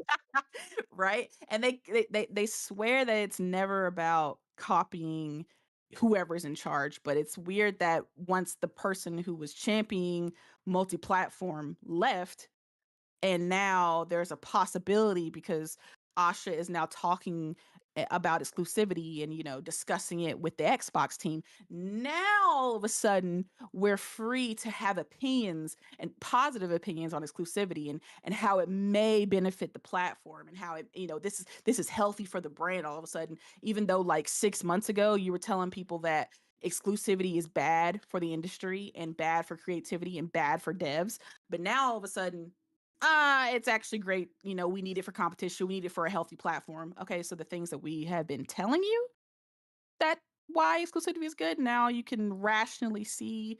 Okay, cool.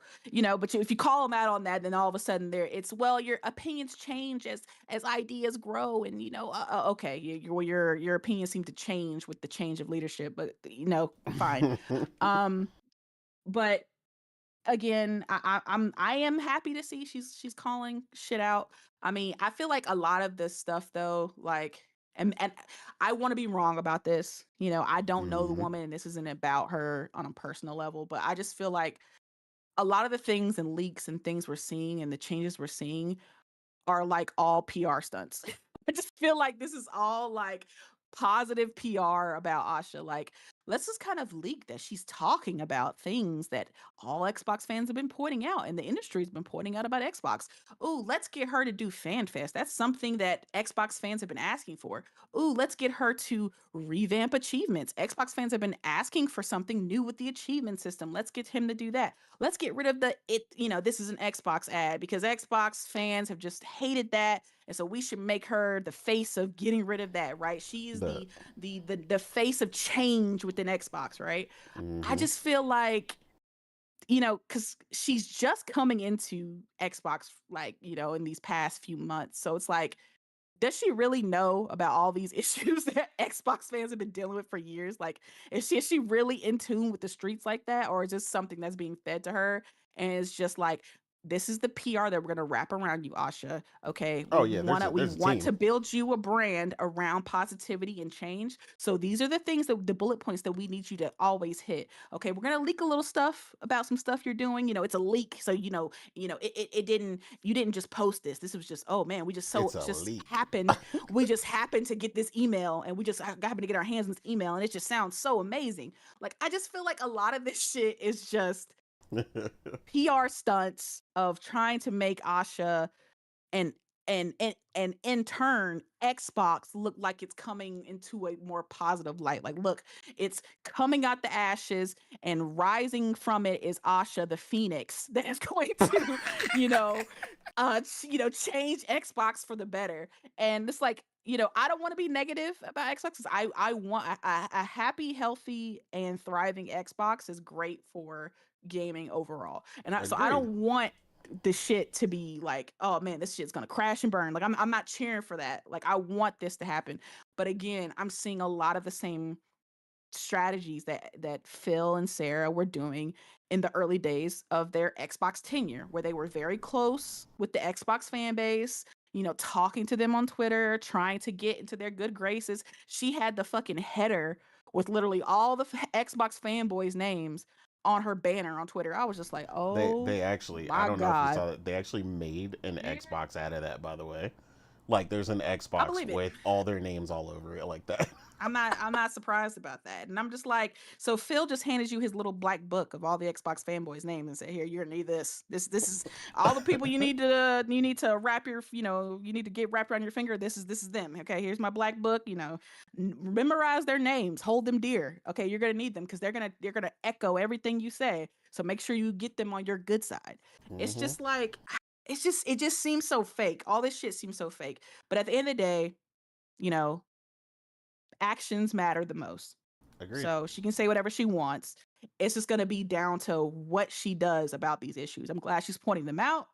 I'm glad she's looking and seeing what, the real issues, the deep-seated issues within the Xbox, not just the surface level shit, like what needs to happen internally with their teams and their coding. I'm glad she's pointing that out.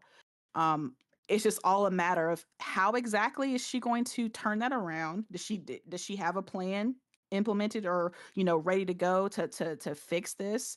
Are you going to try to get all Xbox teams on one accord under, the Xbox banner? There's a lot of questions that Xbox fans have. I think one of their biggest gripes right now is like, which is so stupid, is the fact that the PlayStation logo is being shown at the showcases. Like they hate that shit. Like I was watching Xbox. I've been listening to Xbox podcast, and they absolutely, despise that the PlayStation logo is being shown in Xbox showcases. Like they're like, you shouldn't do it because Nintendo and PlayStation don't do it. They don't reciprocate. I get you're trying to be the nice guy and show all the platforms, but PlayStation and Nintendo don't do it, so you shouldn't do it. Okay, let them figure it out the way we got to figure it out. And I was just like, I mean, cool, but regardless, at the end of the day, if the game still come to PlayStation, the logo being there or not being there really isn't going to matter. It's really not. It makes you feel good for the 5 seconds that you think that it's not there, that it's not coming to PlayStation, and then when you go on Twitter and realize that it's coming to all platforms, that happiness again goes away. Like it's just like this stupid menial thing that isn't going to change anything. But I'm sure she'll do it because again, she's been doing a lot of the menial shit. So she Yeah. may I mean, actually it's an easy implement. choice. It's an easy W to get, right? Yeah. She's really going for the easy ass W, so she Yeah. might do that. Just take the PlayStation logo off, but We in basketball call I that don't a think- layup. yeah, an easy ass layup, right? Like I think she'll do it, but does that mean that there will be exclusives? Because what Xbox fans aren't really asking is the big question. They keep asking for exclusives, right? They want exclusives, and I get why exclusives are important. But the big question they're not asking is, okay, but where's the money going to come from, though? Like, Exactly. you take the games off PlayStation, who's paying for that? Because Xbox fans are asking, and like I've narrowed it down to 3 big things that they want for at least from the end of this generation and from the generation going forward. They want exclusives off of PlayStation, which will decrease revenue for their teams, right? Even Fable, even the Fable team got a bigger budget for Fable specifically because it was coming to PlayStation. So they were allocated more money to make the game even bigger and better because it was coming to a different platform. So Yeah, I mean, that's crazy. yeah. So okay, cool. So now that revenue, I guess, gone. Okay, they also want Game Pass prices to decrease. So that's again less revenue coming in from Xbox. So now you're asking them to, I guess, go back to the $20. So you won't sell it on PlayStation and they won't be making as much on their subscription. Okay, cool. That's 2. And then number 3, they want one of the biggest revenue streams that that's there for honestly all the platforms. They want the multiplayer paywall gone, right? They don't want to play for multiplayer anymore. The one So that they create. Yeah, they no. created. No chance. so Did they they want not create it? another huge revenue stream gone. So they're asking for 3 big things for Xbox to act out of, I guess, the grace of their heart to take these things away and no longer make money. And I'm not sitting here saying, yes, the corporation should make money because yay, like I don't give a shit about the end of the day about what the corporation makes, but at the end of the day, they're a corporation and they have to make money. It's a business. It's If it like don't make money, it don't make this is what it sense. is.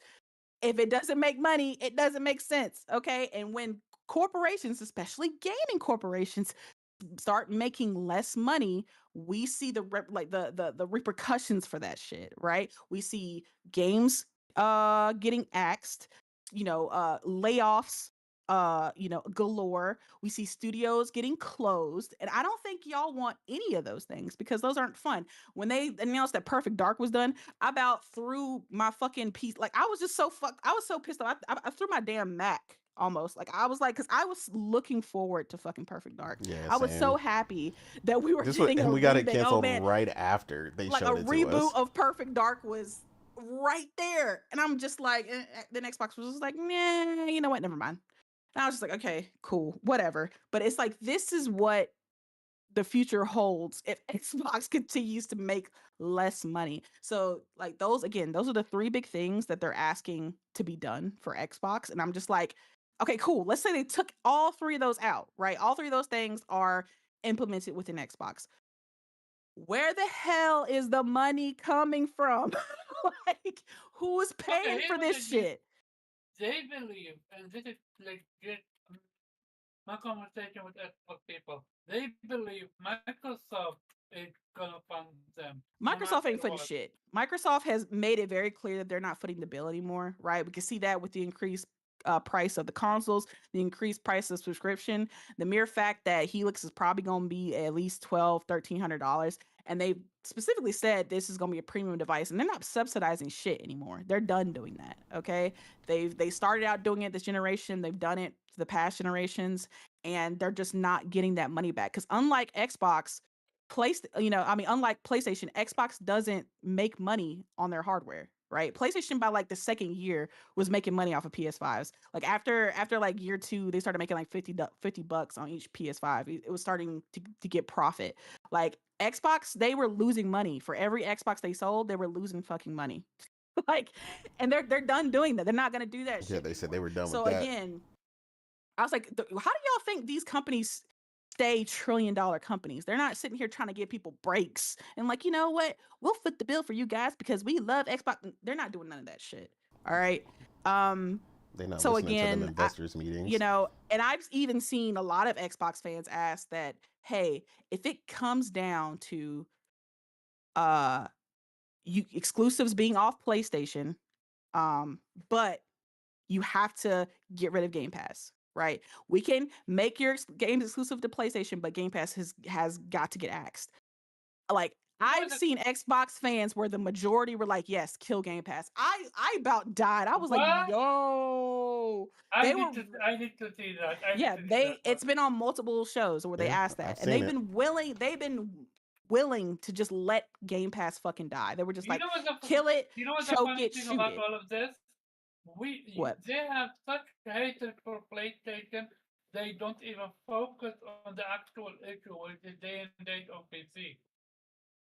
Yeah, I mean, at this point, they're ingratiated to believe that Xbox is PC and PC is Xbox. And I mean, they're making a damn PC next generation. So, I mean, it's not like you can just get rid of it at this point. Yeah, I So, mean that it's too late.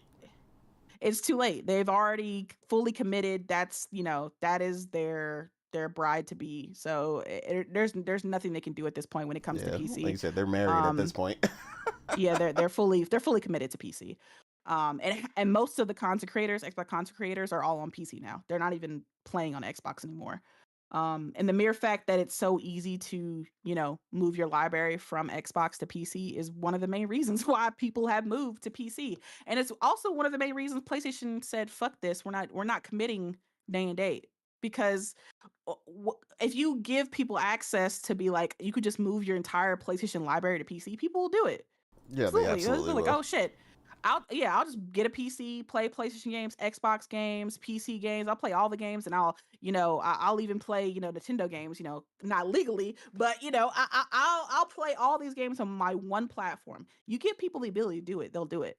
Um And PlayStation is very aware of that situation. And for whatever reason, Xbox fans aren't understanding or at least in denial about the fact that PC is in fact impeding the brand. Because if it wasn't, most of these Xbox fans wouldn't have moved over there, right? So many people have just jumped and just not looked back at Xbox. They're just like, this is my Xbox now, this PC is my Xbox. And that's a big problem that Xbox has to figure out. I mean, I think that was one of the things Asha talked about, was making Xbox more desirable to people, like making it people's first choice. But again, Yeah. you are in a losing position to do that. You're going to have something out of the box to convince people to, give up whatever platform they're on to come over, right? It starts with exclusives, but again, you don't have true exclusives because you have PC. So if you want to convince PC people to come over, you're going to have something, I guess, exclusive to this box that's just so crazy and so, like, out of this world, that PC players are at least had the Project Helix as a companion device at the very least, right? Like, oh, I'll have my PC here and then I'll play my Helix on my big screen or something. But that's going to take a lot of convincing because, again, they have another competitor coming into the forefront with Valve with the Steam machine. And a lot of people, myself included, are waiting for the Steam machine to drop because I want the Steam machine. That's my way of getting into PC, from the comfort of my couch. I just want to plug a box in, be able to, play my PC Steam games, and then I'll be good to go there. And I know a lot of people are the same way. So it's like, every avenue that Xbox tries to take, there's like a competitor there, right? They try to fight in the console forefront, and even Phil had to admit they fucking lost. He just outright said it, yeah, we lost to PlayStation, we'll never win. Like, it's over, right? So now they've tried to move to the PC forefront, like, okay, well, maybe we can, we can't dominate in the console field, but maybe we can try to go where, I guess we got our start from with Microsoft and Windows. Like, we can try to be the dominant platform over here on PC. But then here comes Valve's like, I don't know about that. And then you have the Steam OS that's like kicking Windows ass right now, as far as like being a more viable and easy, operating system to use on PC versus whatever the fuck Windows is doing. And that's another issue that Xbox has to deal with, that they've said they're trying to alleviate, which is Windows overly bloated ass. And just essentially trim it down to just be efficient at gaming, at least for like the gaming sector of Windows. That is a hard task to do because Windows is basically held up together by like, gum and tape at this point, and all of its gaming programs are just essentially like stapled on, like overlaying over all of the bullshit that's inside Windows. So trying to kind of get into that old code and make it into just something that can streamline gaming, if they can figure it out, cool. But we've seen a lot of the reviews from the ROG Ally X and how just that Windows operating system, because that's a kind of a preview of how the Helix system is going to run, is through the ROG Ally. That's essentially why they released it, right? It was a beta test to kind of get their hands in how this new OS will play out before the actual console comes with Project Helix. And from the reviews I hear, it is just not seamless at all. There's a lot of issues on the back end. There's a lot of loading happening on screen, and a lot of extra crap in it that people don't want. A lot of extra apps on there that people didn't ask for, like calculator and shit. Like, I don't need all that shit. I turned all of the streamlined extra stuff off when it showed up on the Xbox app. I was like, I don't want you launching any of my stuff for me, messing with my stuff. Like, it got messy real fast.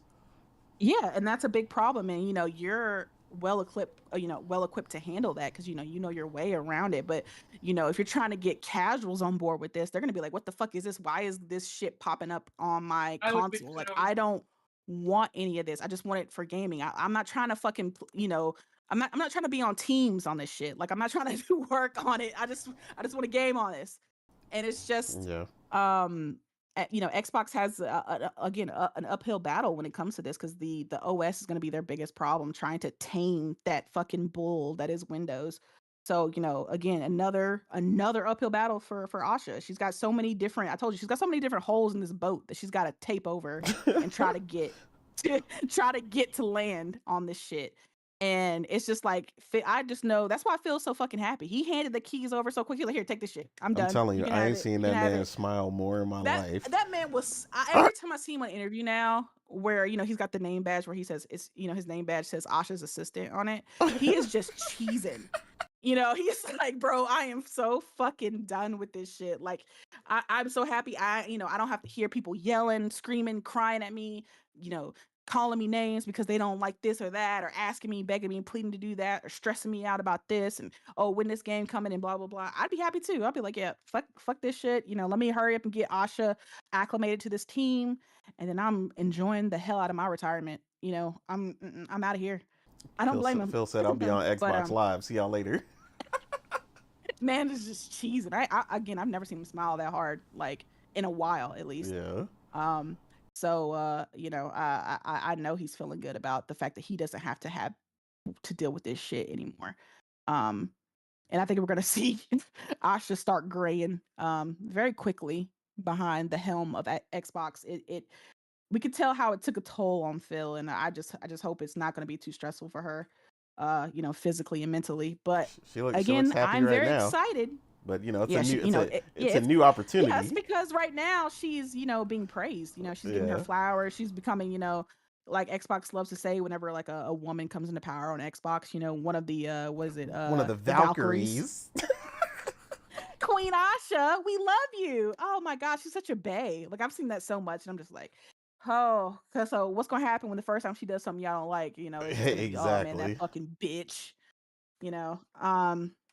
But yeah, so right now she's in Xbox's good graces, so everything's going smooth. So, but again, I think June and obviously later, I think more so 2027 is where we're really gonna see Asha's, what her rule looks like. Because right now we're seeing a lot of what Phil and Sarah and the latter team have implemented. A lot of the showcases and releases that we're seeing happened under Phil's tenure.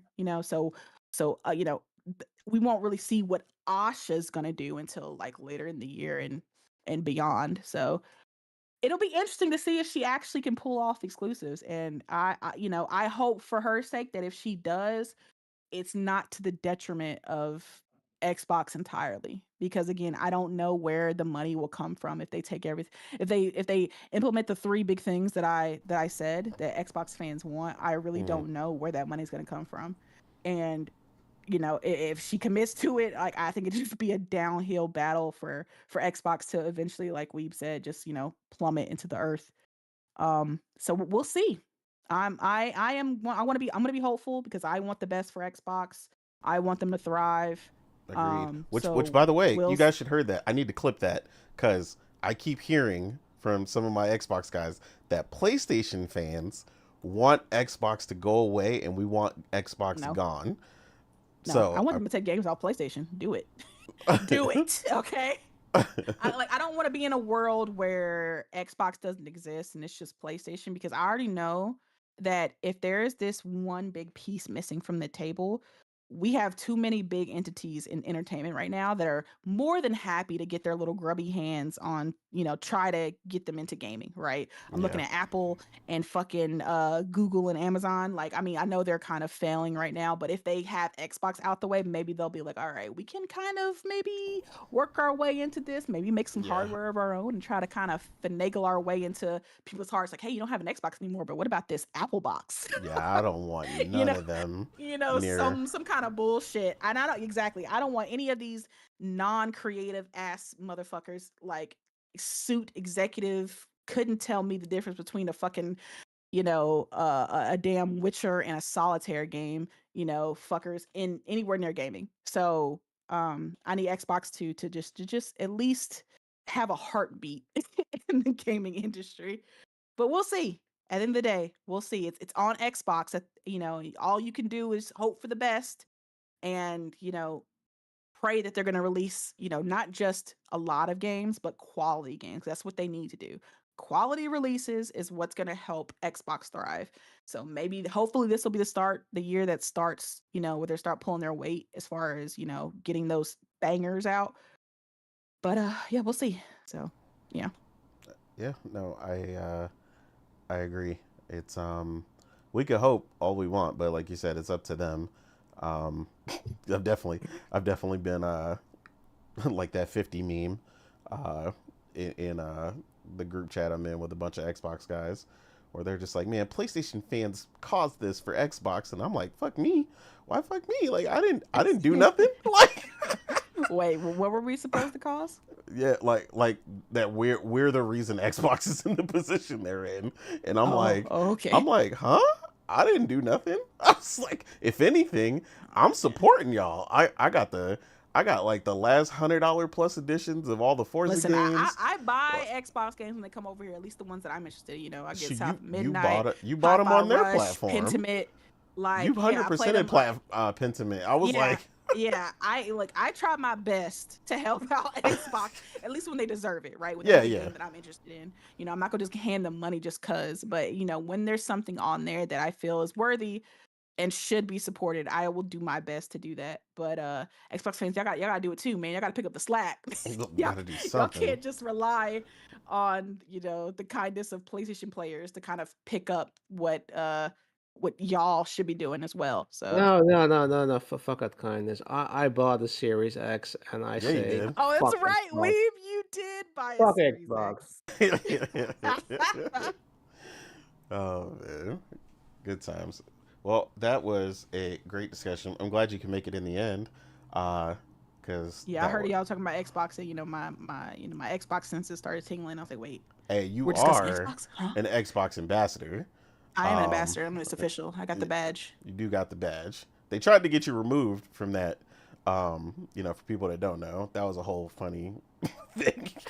Yeah, they tagged Phil Spencer and everything. Oh man, get her off the ambassador program. I'm like, wow. I don't think Phil gives a flying fuck about me, but sure. Yeah, that whole ordeal was hilarious. I was like, bro, y'all are really tagging CEOs because somebody has an Xbox ambassador badge.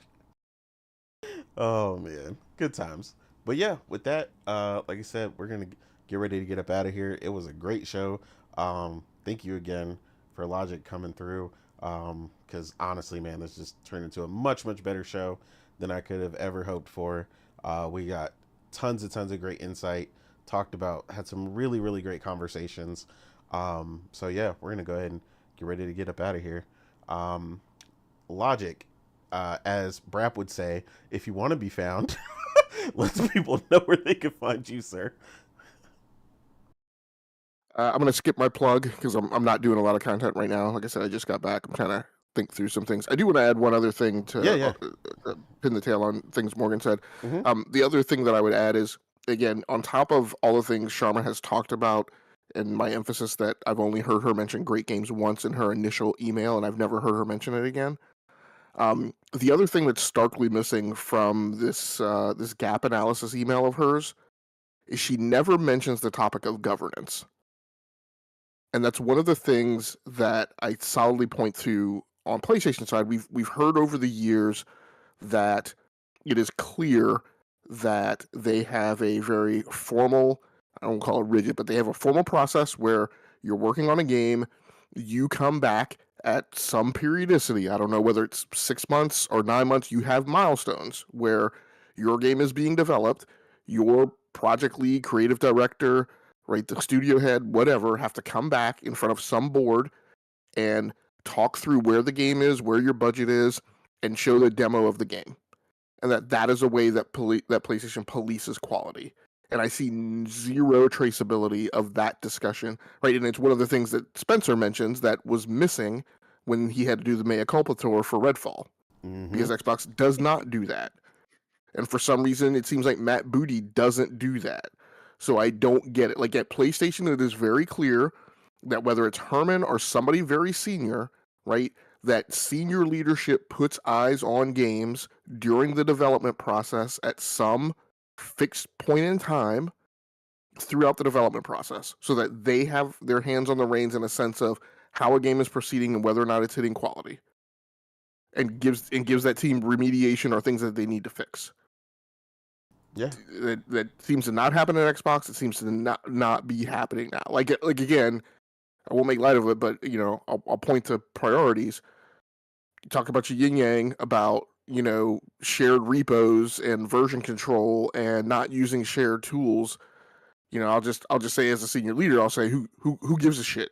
Like when is senior leadership making people come up and do a program management review, a project management review, so that they put firsthand eyes on directly how a game is proceeding during development and knows that it's hitting quality, right? To emphasize what Morgan was talking about the things that they need to do about getting about the business of making great games, instead of getting on a plane and going to Tokyo to do Xbox Game Fest World Tour. Exactly. No, yeah. I'm I really agree. excited for the 3 people that are going to show up in Tokyo. I mean, they're going to have a really good time. It's going to be some exclusive, stuff they're going to have. They get one-on-one because there's going to be no line whatsoever, Oh man, it's gonna be packed. They're gonna do it like the what was it, the Republican alternate halftime show? What was that? The where they had like they The hired Kid a bunch Rock of show. yeah, they hired a bunch of people Yeah. and then they took different angles of the crowd to make it look like there were more people there. Yeah, Hell yeah, you pay me $100, I might show up. Like, yeah, I get my green shirt on. Yeah, Team Green. Xbox gonna do it to you. right. X go give it to you. But yeah, no, I agree with all that. Hopefully the quality, like we said, definitely steps up. I mean, like I said, I'm doing I can't do no more than I'm already doing. I already pre-ordered the $120 edition of Forza Horizon 6. I don't know what else they want from me. You give me some more good games, I'll order them too. Clockwork Revolution looking good. I hope, wish, hope, and pray that State of Decay 3 is everything I wish, hope, and dream. Yes. It You sounds know? like it is from the internal reviews of people who've tried out the alpha or whatever. They say it's like really good. So hopefully that actually means it's good, because I want to play State of Decay 3 so bad. Like, Yeah, I I mean, need it. they're saying they're getting withdrawals between testing. Yeah, So, that's what I like to hear. yeah, that's perfect. That's the one time it's Hope good it's to not hear. the same internal reviewers as Redfall. I don't understand. I reviewed it like an 85. Huh. I remember that. Oh, man. But with that, we'll go ahead and get up out of here. Yeah, Weeb, let the people know where they can find you, sir. Gaming. I don't care. AutoNation. Otter Nation. That was beautiful, Yeah, we was like, yeah, I'm gaming, bro. Like, I don't know, I got time for nothing else. dude. Gaming won't let me breathe. Oh my God. Morgan, where can the people find you, ma'am? Y'all gonna find me, like, again, like we said, gaming. This is one of the craziest and probably best weeks of, at least of 2026 thus far. Ain't it I'm in though? between 4 games right now, between Hades 2, Pragmata, Mouse PI, and then Replaced. So I'm trying my best to just do one game at a time, not go back and forth, finish one game and then move on to the next. But it's so hard because I want to play every single one of them.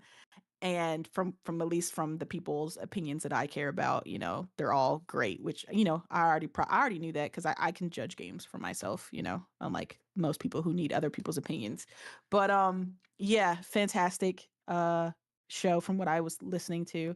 Happy that Logic was able to come through. I know we we didn't have a show for like, what, 2-3 weeks at this point, so Yeah. it's good to be back. Yeah, hopefully I'll be able to join fully next week. But yeah, I'll be able to talk about a lot of games next week. Hopefully I've at least finished 2 of them. But I'm not going to rush it. I'm going to enjoy it, because this is what gaming is about, playing games, enjoying them, taking your time. And, I'm not How trying to dare listen you? to anybody. Right? I'm not trying to listen to anybody who's saying there's nothing to play right now, because my God, there's too much to play. But that's a great problem to have. So How let's dare you? like, You're supposed to talk about games, not play them. that's Or watch true. it on YouTube. So, like Omar always says, keep it gaming. And Otter Nation. AutoNation. Otter Nation. And Omar, where can the people find you, sir? Yeah, so we're back. We are finally back. Shout out to everyone that came through. Hit the like button, share the stream out. Shout out to Logic for coming through. Shout out to Morgan for coming through. Even late. yeah, great show. Find where you find me. Just play your game. And most importantly, play something this month on this game. Like Morgan said it. Pragmata, Multi Eye, Trade, and not to mention the Goat, Saros.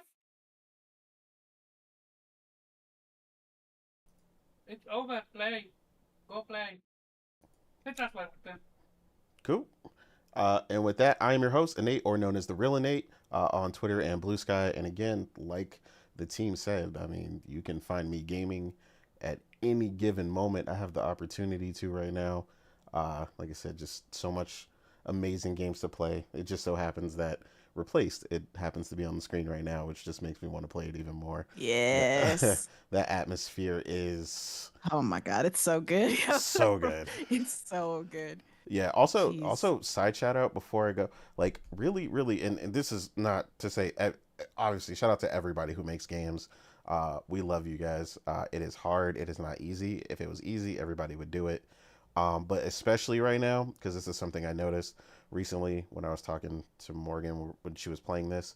Um, Shout out to the people who have been really on the next level with uh, video game soundtracks lately, man. It has been amazing to Oh experience yeah, some of these slaps. soundtracks. Yeah, it's been so Yeah, good. So, dude. so good. Oh yeah, music are always left on, but when it's good, Jeez, man. it's Like they're just getting legendary. better and better. Yeah, it's Uh, it's been insane. Like, I mean, we got Expedition, like I said, last year. Prior to that, we got, I know we was going back and playing Stellar Blade, which I found myself stopping plenty of times playing You know, Stellar love Blade Stellar Blade's and fucking just listening to soundtrack, the man. music and just letting it play. Oh Like, God. when music I was on captures you like that, Spotify beautiful. listening to that like every day in the morning. That shit would get me pumped up. Hmm. oh, I can say at least one thing. I haven't played Replace yet, but I have bought the deluxe edition, so I have the soundtrack and I've listened to it, and it's fucking amazing. Yes, Hey, there you yes. It's go. so good, man. And it just works so well with the game. It just every track just fits perfectly with the atmosphere. Like you could tell they put a lot of love and attention into that. And I think it's a lot of because lately I think they're realizing how much music has an impact on the gaming experience and how much a really good soundtrack can elevate gaming, and a lot of artists and composers are starting to take gaming a lot more seriously, Hmm. and joining in with teams to make great music. We just had Lana Del Rey do the soundtrack for the opening soundtrack for 007. I'm a big Lana Del Rey fan, so when I saw that tweet, I was like, oh my God. And of course her voice and the way she sings fit perfectly with James Bond, so I was ecstatic. But yeah, that's what I love to see, and she's going to be at the Game Awards performing, so yeah. I'm like this year's soundtracks have just been amazing with like literally every game I played, so it's gonna be Agreed. tough competition with that category this year. It is. Very hard, It but is. that's a good thing. Yeah, it's been crazy. And I know you're playing Hades, which also has an amazing soundtrack. Yes. So yeah, it's out of control right now in the best way, in the best way. So yeah, just wanted to do a special shout out for, like I said, the composers and all the bands and orchestras and everybody who really puts all this effort into this stuff, man, because it is incredible. And you know um, sound design and all these things just play such a major role. Um, Listening to Resident Evil 9 on headphones and getting scared to death, um, you know, and having those important moments and that orchestra or that music kick up right at the right time, creating this amazing cinematic experiences. So yeah, just wanted to put a separate thank you out there for that. But with that, like I said, that is the end of the show. So we're going to go ahead and get up out of here. Thank you again for everybody who joined us. The crowd was lit. Everybody who came by, always great participation from the chat. And with that, we're up out of here. Otter Nation. Other nation. Otter Nation. Not to donate it. All right. Jesus Christ, Omar. I know.